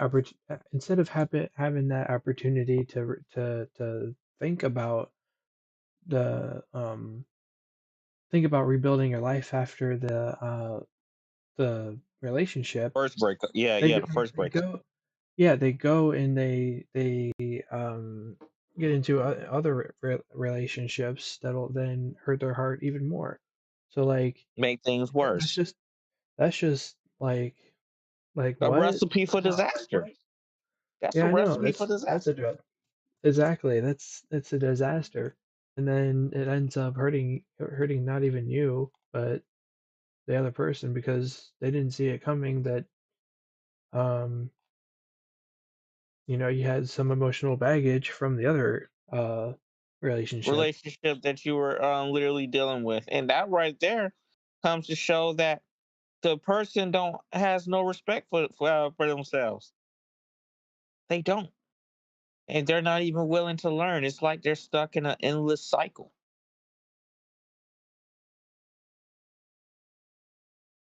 when it's okay to be alone. Am I right? Yes, very much true. Because you're able to build your life a lot better and are able to build some stability through the familiarity of and also the mystery of being single again. Um, you can really build yourself back up to where you were before the relationship, even though your heart's in a tender state. Uh, but it won't be forever. It's just that you need to give it time to heal To instead of heal and like really process. exactly. So yeah, that's what I have to add to that.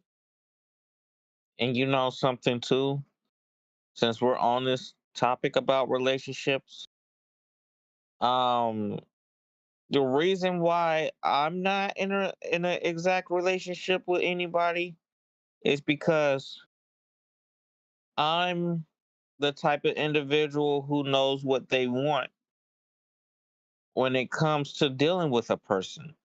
So as as everyone may know, people of today require too much in a relationship. They do.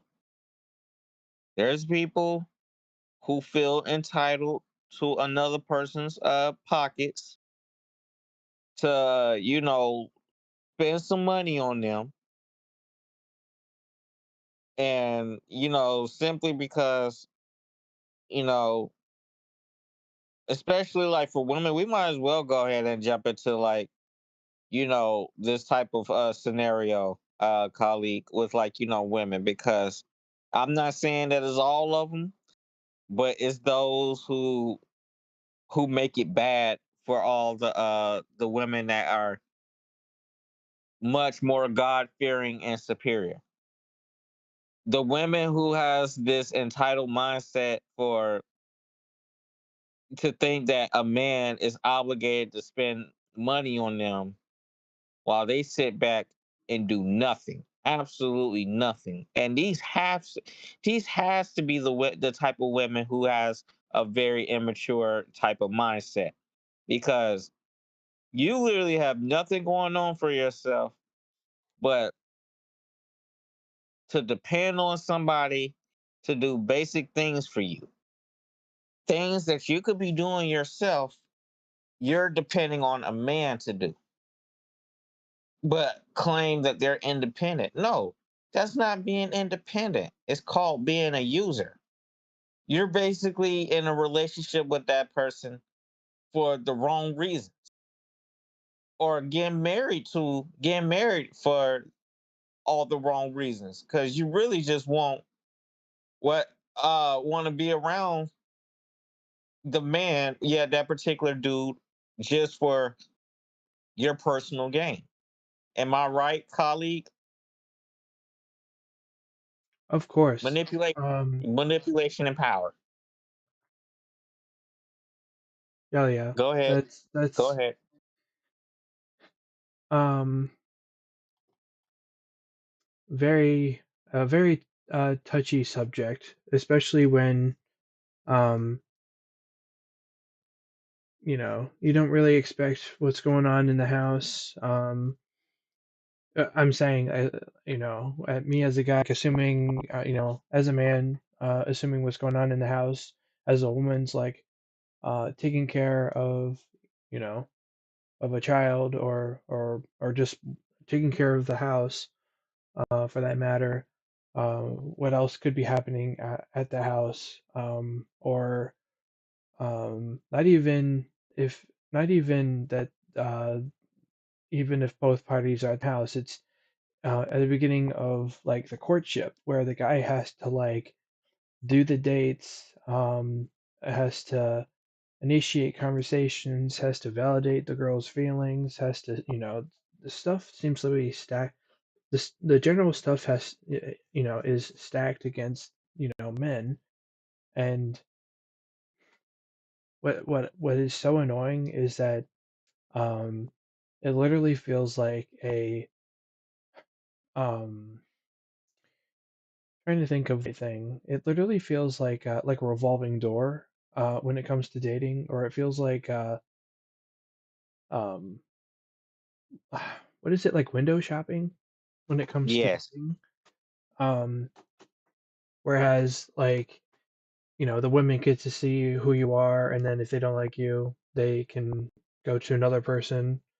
Um, and like that's all well and good, but like when you spend your hard-earned cash and like are able to like connect well with somebody through the night, try and hold a conversation with them long enough and validate their feelings. At the end of the night, they tell you that they're not interested in wanting to continue the date. It's a real crushing blow, to be honest. And we have to go through this like so many times, as guys, because like you know, eh, at that point, I really feel like some women are only out uh, interested in the free date or in the free meal.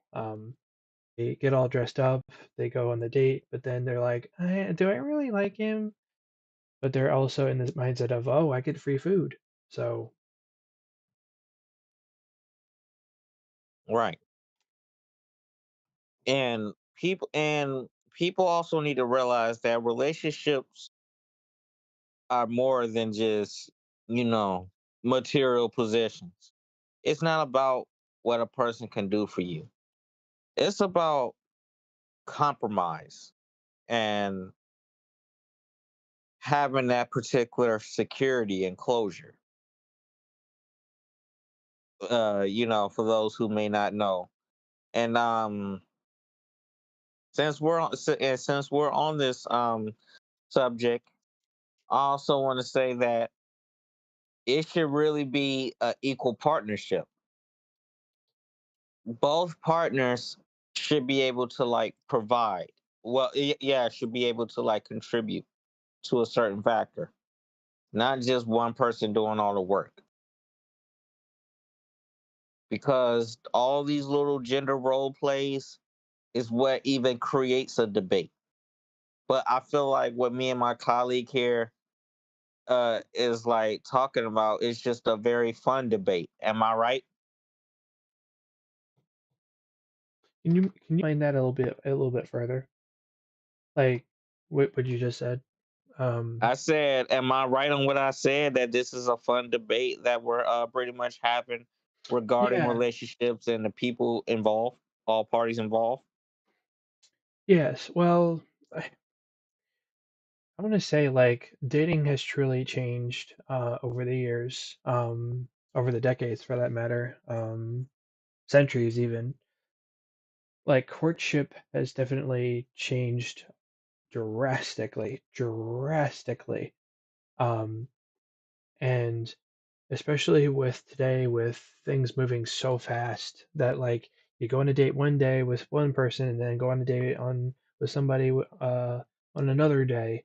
It's like, especially uh viewing okay, let me put it this way. I'm a man, but I kind of see it where women have more women have more of a chance because they have um it's their appearance, it's their the way that they present themselves, but whatever the fact may be, they get more chances than men do.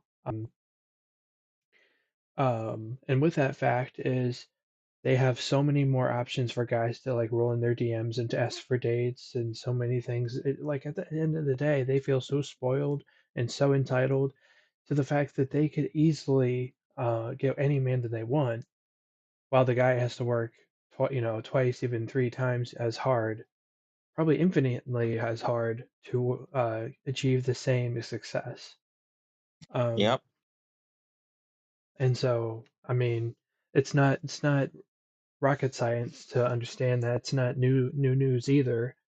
It's just that um, that's the state of the world right now. Is that women have access to um, if they have a phone, they're able to like text up their friends and get somebody to line up a date for it.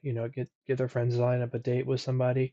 Literally create a blind date with somebody, or women can go online and go on a social media site, or they can go to like sites such as Tinder and like literally flip through the options.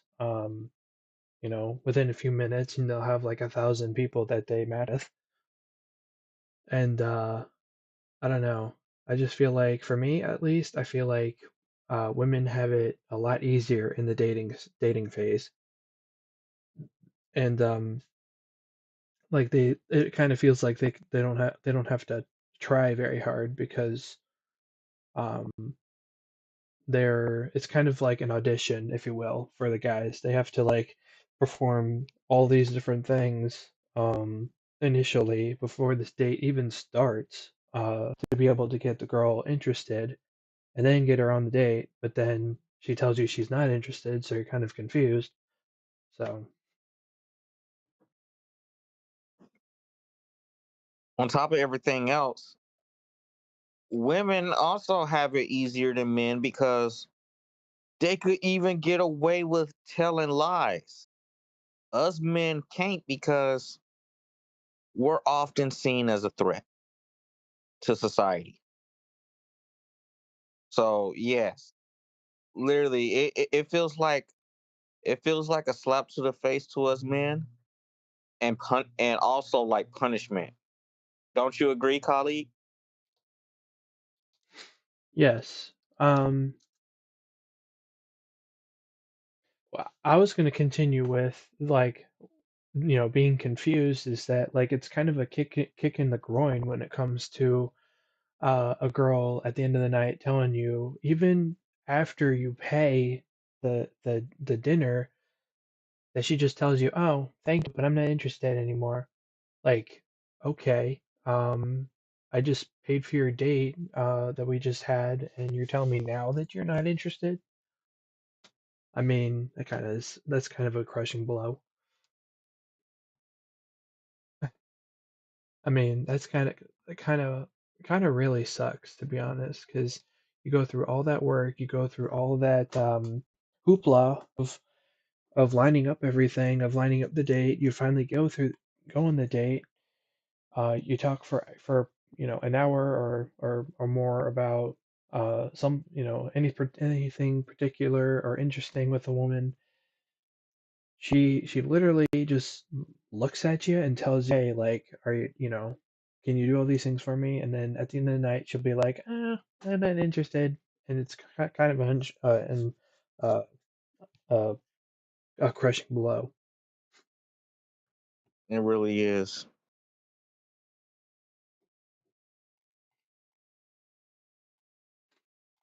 So It's just the fact that they have so many privileges. that us men wish we could actually have. And that, these women are lucky that they're even able to like withstand most of what they have to like endure. While us men have to like still work twice as hard. And honestly, it really makes me believe that women really don't do nothing. They don't. That's really what it has me like, has me feeling. That's really what how it actually has me feeling. That women legit don't do anything when men have to work twice as hard. Especially however many hours. It could be a 12 to 20 hour shift for all I know.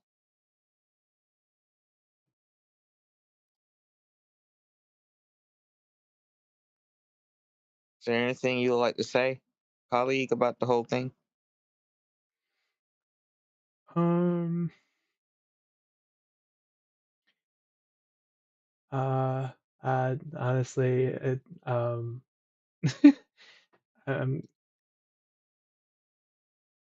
Honestly, honestly, don't have anything to bring up. On that topic. I mean, I will say like um. Yeah, and I've already covered it. It's just the fact that like you know that women like, and we've already said it before that women have it easier. They truly do because all they need to know is that you are able to do all these 1,000,000 and 1,000,001 things they have as a checklist in their back pocket that they have to that they could pull out during the date, and at the end of the night they could just as easily tell you like, hey, like you're not worth it, get out of here. And that is a, and I'm not even saying that like they do that on purpose to hurt your feelings. It's the fact that they sound that most women do that to basically um or the way that it feels like that they get the free date, and then at the end of the date they're just like, well, I just wanted the free food and I'm out of here. Like, I mean, I'm glad that I was able to help them with the free food, but at the end of the day, like, I wanted them more with this person, and they didn't see it that way. Like, I don't think women truly process like what a man goes through during a date, and like, I guess they don't care, and maybe I'm just someone who's like overly like emotional or like whatever the fact may be, like in tune with my emotions, and I can see like and sense someone um going through that same thing on a date. Like when I'm picturing a date, I usually picture like the guy, pushing in the chair and being chivalrous just like that, or pushing out the chair. I mean, pushing out the chair and being chivalrous and letting the woman sit, like that type of thing, and being a gentleman. And then at the end of the night, she'll find one flaw, and then she'll just be like, "I'm sorry, you're not everything I wanted you to be," and then just dips. Yep. And you're not wrong for feeling that way either. Just know it's not you. It's that person's loss at the end of the day because they missed out on a good man. So, and since we're on this topic, they really can't even say that there's not good men in the world. It's because of the choices they make with when dating somebody. Just because you dated one man, one guy, and things didn't go right or in your favor like it was supposed to, and it doesn't mean it gives you the any sort of way, shape, and form to dictate that it's all men, to say that all men cheat and lie when you're having an issue. At the end of the day, most of these women got to be held accountable. If they choose not to work something out, or if it didn't work out, you it- put it to you this way: if they're not looking to have another relationship, or they knew something was going to, like, end up being a failure, it's best if you just, take time to really, like, focus on yourself before even wanting to get into a relationship, if you knew what the odds were, like, getting into one.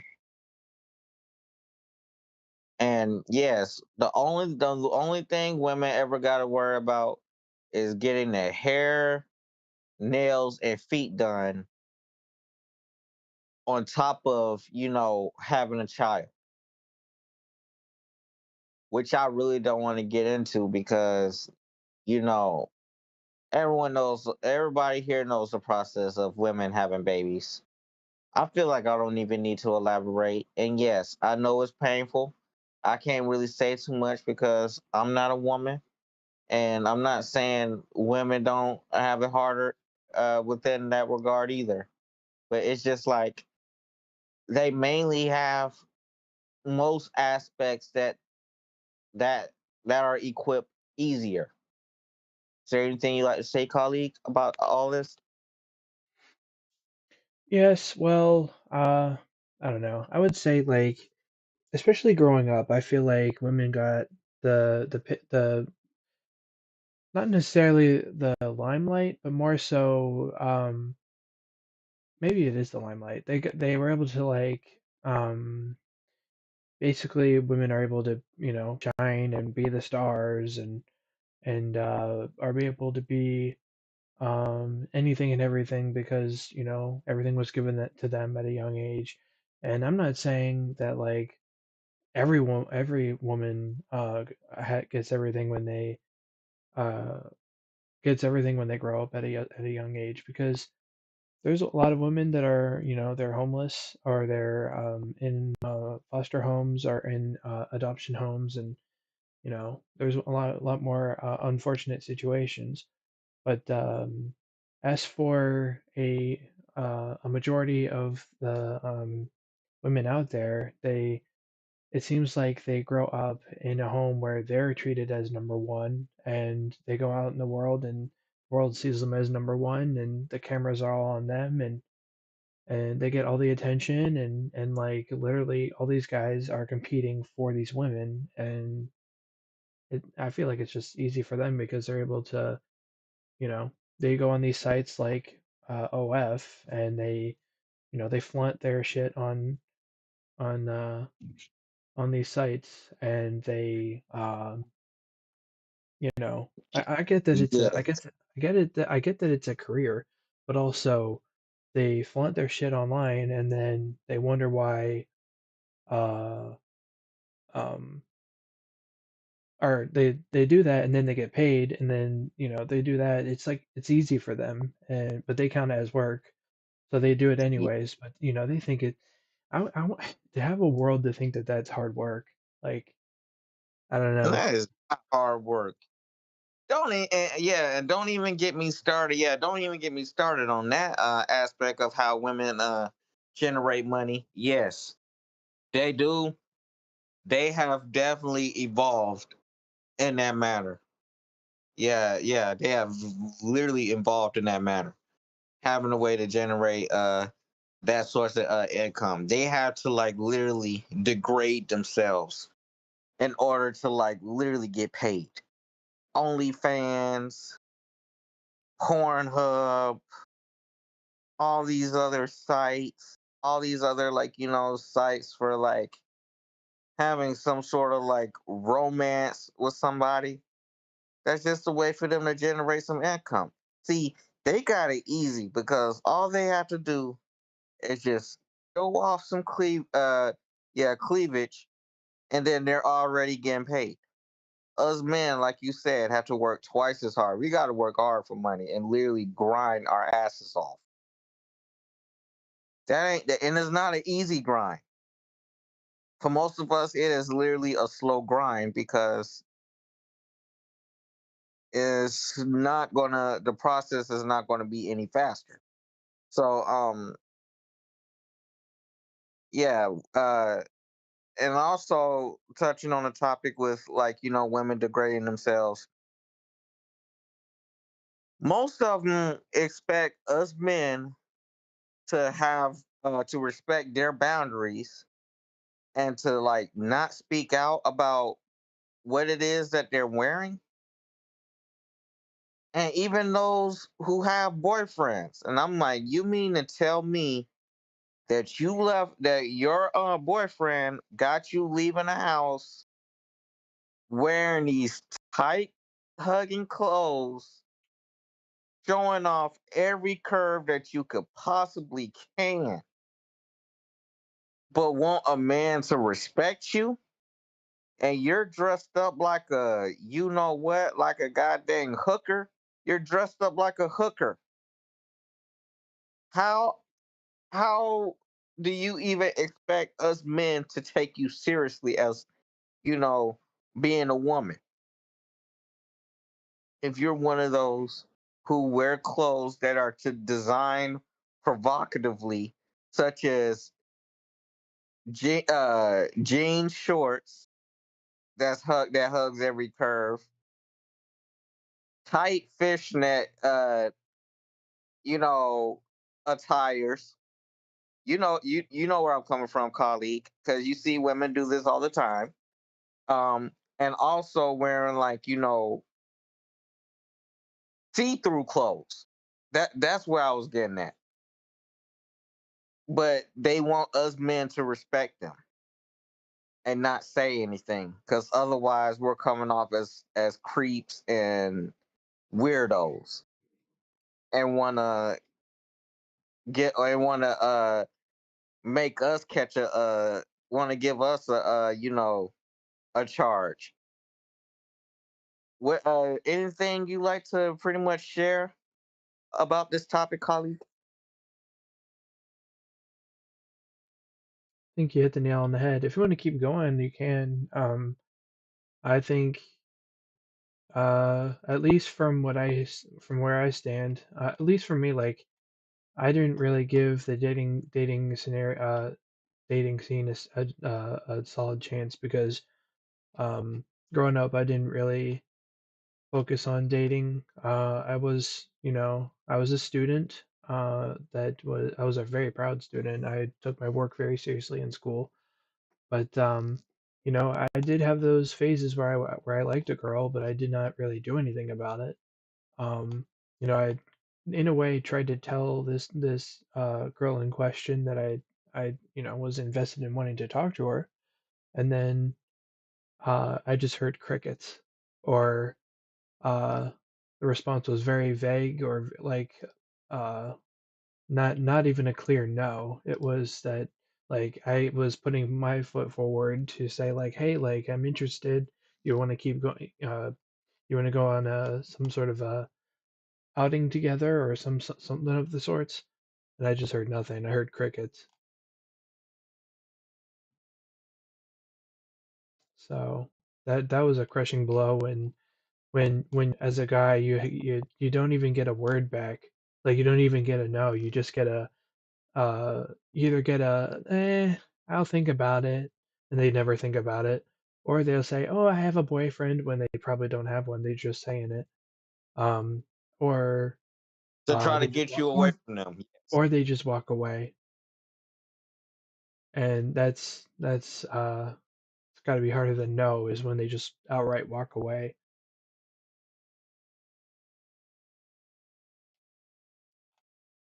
So yeah, that's how I feel about it. Yeah, which is unfortunate.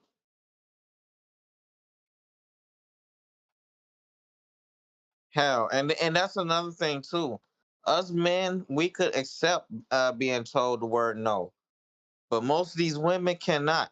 They're used to having things their way and getting what they want, and they know how to gaslight and use all these tactics just to get what they want too. and not be told no. That's just the same as them not being able to handle rejection. Like, no. How is it that us men has to be held to a standard where we gotta accept no and criticism when regarding, us being told that we're like, obese or whatever the case is. But yet it's World War III when women are involved. And then they have to get they whole and then they have to get a whole their other group of women just to attack the men, in that regard when women when are being told that they're like fat. Colleague, is there anything you would like to say about this topic? Just the switch up, like you said, the fact That was that like we have to like we don't really have any like centers for men or like any like places where men can like go and like open up. It's becoming a rising thing um where men don't have a place to go to, yet we're supposed to hold all this in, and like women are just like they don't care what they say to us, they just say it anyways, and they hope that men can come around and be a better person after they just like outright screamed at us. Like I feel like that is something that isn't um, something that should be praised, and I feel like men are in a loneliness epidemic. That's another thing we could bring up is the male loneliness epidemic, where us as guys, it feels like we're not given really a fair chance with women, and when it comes to pain after rejection, and when it comes to women saying that like we're fat or that we're um not confident and we should like we there's something else about us that is like considered ugly or not attractive, these women will like literally target you um and basically tear you apart. That's why my parents have told me when I was very young to literally stay away from the girls because uh nowadays it feels like these women in the dating market, they don't know how to treat men, one, and two, they when they mad, they get real mad and they tear everything down in sight. And I don't even know how in some relationships how guys are still in relationships with these women in question. So I don't know. I just feel like when in that sense, I feel like um, the male loneliness epidemic when it comes to guys that feel like they're not enough. It's probably because women nowadays they even compete with each other and or not necessarily compete, but they uh, compare themselves and they internalize how they look and they beat themselves down with how they look. As guys, we also we beat ourselves up with how we look too, but like women, they don't only degrade themselves internally, they degrade us as guys. Uh, like they'll take shots at us, like verbal shots at us, and tell us that we're like fake, like fat individuals that like will have not like zero lives without them. And in turn, we could have a life without them. We could have a life far better, far more confident, far more skinnier and better and far more in the limelight without them because they're screaming negativity in our face. And I just think that's really annoying. It really is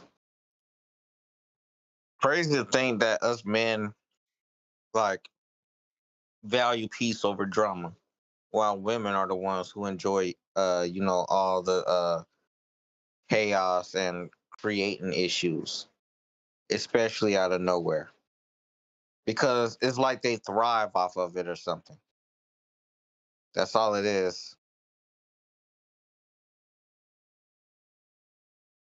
And they get They upset do. when they see that there's men who ain't falling for their craziness and manipulation tactics. But go ahead, colleague. Yes, for sure. Like they the it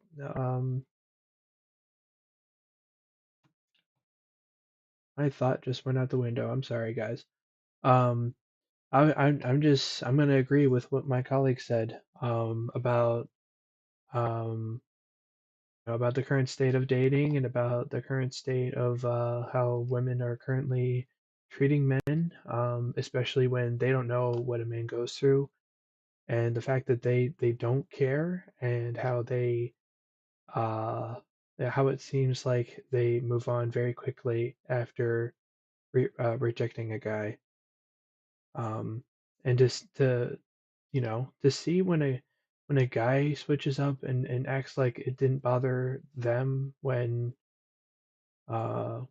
a girl rejected him, and they see that it didn't affect a guy like at all. um I would love to experience that. um like basically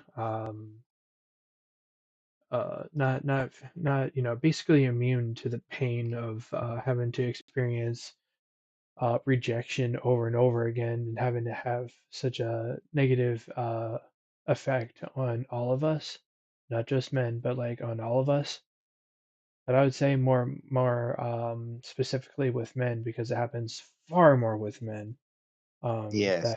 That it just seems like we're not given an equal chance in the dating market because we have to work so hard on ourselves, not only mentally, but physically and financially. And for so many men, like me and my colleague, like growing up, we didn't have it the best, and um, money wasn't abundant, um, but our families our tried their best to give us their best when we were very young. Um, Yeah. but with what we had, at least with what I had, I I was able to build relationships with a lot of people, but like friendships, and just just being together and mutual with a lot of people. But just the fact that like uh you have some people out there that like want to tear that down and tear you down and tear your reputation down just because you rejected them, or vice versa. At the end of the day, like we're all human and we should treat each other with respect. And if you just like shut someone down because of one minute thing that like that guys can't change, or that anyone can change for that matter, then what are you saying? Why are you saying you need someone perfect when you literally have someone that is perfect for you right in front of you? Or is it the fact that they're just being picky? They're being very picky, and women are just very shallow and obnoxious as hell. And they know it too by just being, and excuse my language, but I'm I thought I'd never say this, but it's gotten to a point where these women treat men fucked up, and they're very bitchy. They're too bitchy. Like I said, sorry about all this, colleague, but it needs to be heard because this is getting out of hand. And if nobody doesn't actually have doesn't actually like stand up and and be the voice of the community when it comes to like these type of issues, nothing will ever progress going forward. These women are rude and shallow as hell, and they're too bitchy, and they're very stubborn when it comes to preferences and all this other stuff. And don't forget the free meal. Yes, that too. Yes, I And feel like we hit the Mhm. nail. I'm sorry. Go ahead. Yeah, go ahead. I was just gonna say, and we I think we nailed the head on.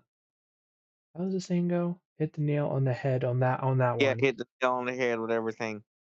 Yeah, I feel like we covered that. I feel like now I feel like the audience has gotten a bigger picture, which is we should be careful with how we should be very careful. We should be very respectful towards people's feelings.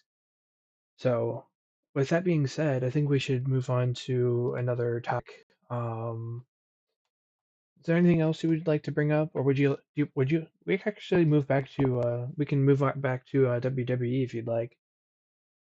Oh, we can. And let me tell you, um, I grew up on like WWE in general. Like I said, I had all the wrestling games, had all the merch as a kid, and the t-shirts. I forgot to mention the t-shirts. I had the John Cena "You Can't See Me" vintage type of t-shirt. I had that vintage Undertaker t-shirt with like the background of it being red, like a dark dark crimson type of red. And I also had like the t-shirt of the Hardy Boys, Jeff and Matt. Back when Jeff Hardy wore like the braids. Not Wait, braids, but he wait. had like dreads. And Matt Hardy wore had the little goatee and chin strap. And he wore his hair in a ponytail at the time. So that was like vintage Hardy Boys t-shirt that I had with the purple lightning. You know what I'm talking about, colleague. Those were the good old days. Yes, sir. I most definitely remember that. That was very fun. Yes, it was. And I believe that was like 2005, I believe, when I had that Hardy Boys t-shirt. And I wore like the little the Philly Sixers type of jerseys because I had like, a ridiculous amount of those type of jerseys as a kid. And I had like the little basketball shorts. And I had like, as for the tennis shoes, I had the K Swiss. Now, colleague, I know you remember K Swiss. You gotta remember K Swiss. I honestly don't. Well, either Um, way, K Swiss was like literally the top brand of shoes. It was like the one type of shoe brand that was like popping back in the day. I know plenty of people who wore K Swiss and Reebok. These are brands that don't even get mentioned anymore. Yeah, that doesn't even get brought up or even talked about anymore. Because people are these days are just wearing clothes that just makes no sense as of the modern day. Back then though, the type of clothing that we had was like so in style, like baggy jeans and and wife beaters and white tees. That was such a trend, especially for those who's in the South. Yeah, who's from the South, just like me. Y'all know who I'm talking to. Yes. Y'all knew the style was baggy jeans and wearing necklaces, wife beaters, and white tees. Y'all Hell yeah. know what's up. I'm talking to y'all. And colleague, So if you have any answers to that, you feel free to speak your piece. If you know yeah, about that. well, talking about like fashion back in the day, ah, man, all I can think of is the like the kid like jewelry that used to came around. But there was some um the stuff that my brother used to wear, the silly bands. I remember when that was a trend. I remember when my brother used to get his um, Crocs for the first time. I remember all that. That was very fun. Mm-hmm. Um, I don't know. Like I was watching my family like camcorder the other day of like my family used to like record just their everyday life back in the 90s because they just like moved into my first house where I grew up, and they literally built the house, and they moved in, and it's just that they began like recording like basically what they did outside, um uh and they basically taped us, like doing like doing school performances and stuff like that, like had the camcorder like doing school memories and stuff. And I just with one of the things that my family recorded was how my dad used to be like uber thin, like so uber thin. Like he used to be like super tall and like so uber thin, and like he had like his like white shirt, and like it was like so long it came down to his like knees. And he also had like um these like really like decent sized shorts, but like the way it looked like it was kind of like a weird 90s style. But yeah, I feel like that was kind of the fashion with my dad, concerning my dad back then. And I don't know, I just think, at least for what I thought, it was just a huge change of how we dress today. Yes, it was a very big transformation, man.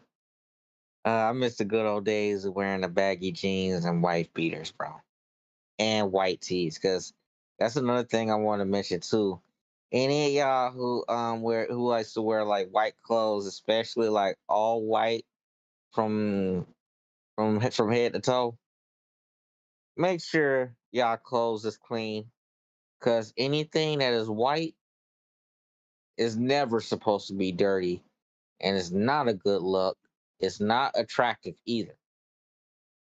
That's a turn off. I would do the same thing if I was wearing white clothes and I'm presenting myself around people, because that right there should be impression that you have when you're around somebody, when you're going actually like going out, because you never know who you're going to see. So it's always important that you look presentable and make sure you're neat, Yes, for sure. especially when you have people that's going to be talking. Yeah, especially people that are like um you know, uh, basically like business owners, people who are like high up in business. Like if you're in a so-called business meeting, or you're out and you find you're out in like a restaurant meeting somebody, or if you happen to meet somebody, you want to look your best. You don't want to look like you just woke up. So. Mm-hmm. But yeah, kind of indicates that like you find the person at the restaurant, and you weren't looking to find them. It's understandable that like you're not going to be ready in that situation. But like if you're going and you're going to meet that person, you want to look somewhat presentable. You want to look like you mean business. So that's all we're saying. You want to especially during a date, even though the dating world sucks, you still want to look your best, and Right. going and putting your best foot forward, even though the woman's going to reject you. That you go, you have you're cool, and you're dressed all nice, and dress your best, dress your best for that matter. That you're putting your best foot forward for anything for that matter, for any task that you're about to do. Um, yeah. Is there anything else you want to talk about? I think we can. I don't know how long we want to go, but I think we can talk about another few things and then get off. Let this come to a close soon. Um. All right. So we are. I feel like we already pretty much covered everything we pretty much need to. But like I mentioned, all I can say is there are certain video games that I'm waiting to like have to still get um regarding the wrestling that we pretty much mentioned. I'm still waiting to get like the wrestling code and Ultra Pro Wrestling, which are games that are either pending or has yet to be announced. But whenever it does, I'm definitely looking forward to getting those. And I also can't wait for the Wolverine game to drop. And you're bet and y'all bet y'all game freaks out there that I'm going to be the first to pre-order Wolverine. I'm pre-ordering Wolverine. I'm telling you now, I'm definitely getting that game. And also another game I'm looking forward to like copying GTA 6 if that ever gets released because I heard the pre-orders are available in May. So I'm definitely looking forward to GTA 6. Um, the one game my colleague here has definitely seen me play for all the wrestling freaks out there. Y'all know about Fire Pro Wrestling World. It is such a very good retro type of game that's been around since 1989. I remember Fire Pro Wrestling returns on the PlayStation 2. The first time that game actually was introduced, and you had that little arcade type of feel in that aspect, and then and then the gameplay itself was like simulation MMA based. It's a very fun type of game to play. And yes, it's an animated series. It's a Japanese style type game because it has all the Japanese and other future generation wrestlers in there. And it has community creations. And it has fire promoter. And I'm not gonna lie to you. You may have to pay for fire promoter. You gotta pay. Yeah, I hate to break it to those people. You will have to pay for fire promoter, but guess what? Even though that's the one type of thing you have to like pay for, at least it's worthwhile because fire promoter is like GM mode. You get to set ticket prices and merchandise prices. Wrestlers will come to you and you get to run it like a business. That's always good. And the game has community creations like in WWE wrestling games. Um there's also exhibition and matches like the barbed wire match. They do have like extreme rules and all that. Fire Pro is definitely not WWE related because they're doing things WWE would have never think of doing, and is more immersive and fun, and you get to have custom music. So that's pretty much all I have to say about that, colleague. Anything else you want to add to that subject? Uh, well, I don't personally play the game. I've only heard about the game through you, how you like shared some strong opinions about it and very positive opinions about it. Um, and I salute you, my man, when it comes to um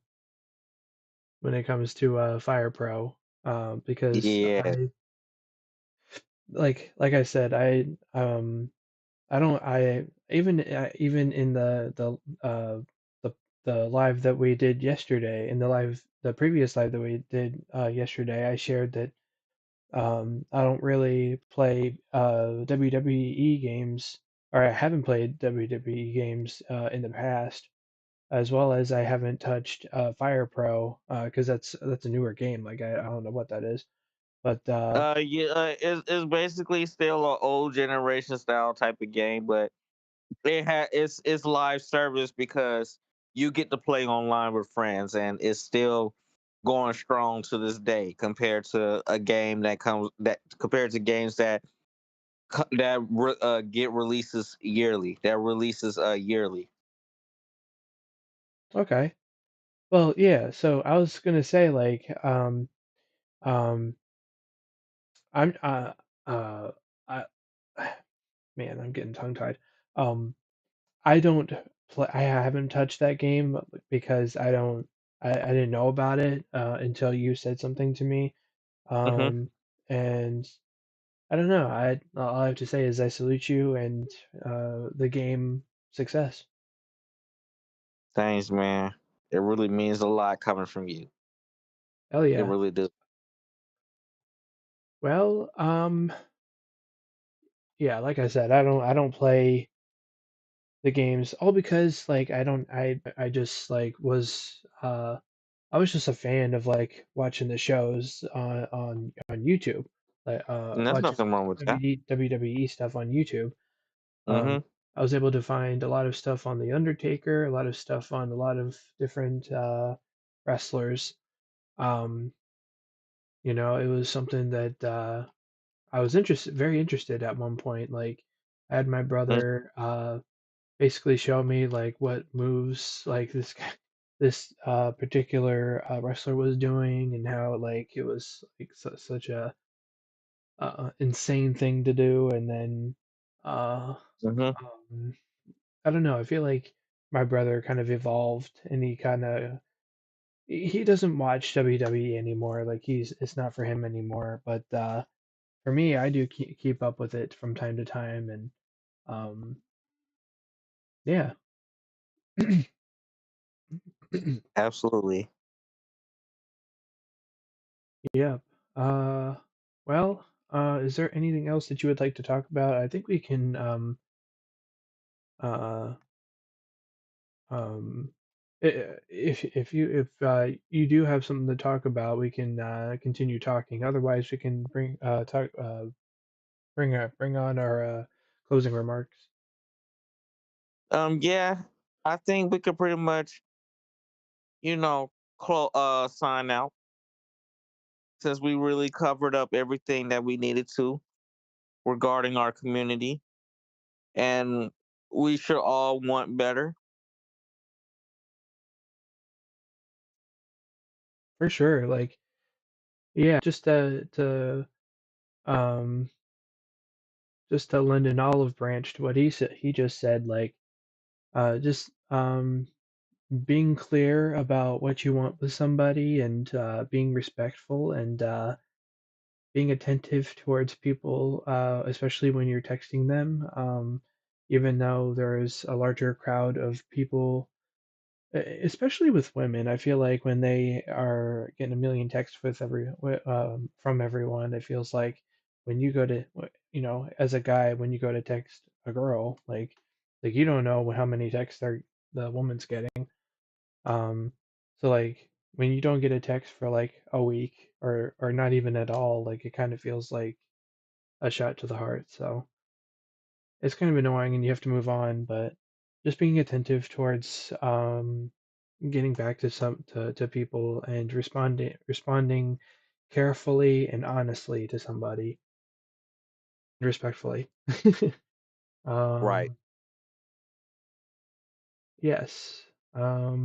And for my closing remark, I would like to thank all our viewers that showed up. Um, I also want to thank my colleague for sharing his night, for using his night to be on the show with me tonight. And yeah, is there anything else that you would like to talk about or bring up with the closing? I just want to say, colleague, this has been very fun. This was very fun being able to engage in a variety of topics with you. This is something. It is never a dull moment. We can always have these type of talks in case you need someone to need someone for venting. Hell Most yeah. definitely. Hell yeah. And anybody watching this channel, if you're interested, you could definitely you could join the trend as well. You could join the trend as well. As in trend, as in like trend, as in what? As Yeah, y'all could join y'all could be part of the stream as well if you're interested. oh yes, definitely. Just know if you're not forced to, but this is just something that me and my colleague here do as a way to you know bring people together, for Yeah, real. very much so. And I think that those are some excellent points that you've made, and I think that we've covered a lot of material, a lot of serious material tonight. But it's stuff that has to be addressed. It has to be addressed, I got and, to. and I'm very glad that we spoke about it. So I thank you for bringing up those points. With that being said, this live, just like the last live, will be posted on our channel, and it'll be viewed. It'll be viewed as as a video, and you could look back. I'm working on making clips of the lives, so that there's like shorts that you guys can easily access and view our material that way. Um, so with that being said, I'm gonna give the floor to my colleague to say his final remarks and then say his goodbye, and then we can close off the night. Definitely. All right. All right, audience and the viewers that's probably watching us right now. Please make sure and it's also I'll put it in a caption as well. Please also don't forget to like, comment, subscribe, share, hit that bell, and turn on notifications so you don't miss out on future videos and content. And you want to be notified anytime we drop. Because if you're watching, you want to be notified because why not? I mean, you're already here. So might as well go ahead and super kick that like button. And till next time, stay tuned. Hell yeah! Thank you, brother. Yep, I'll see you Thank guys later. you. Have a good night, Like everybody. I said, you the best, friend. You're like Oh, my thank you best so friend much, for real. man. We're like pals. Yes, man.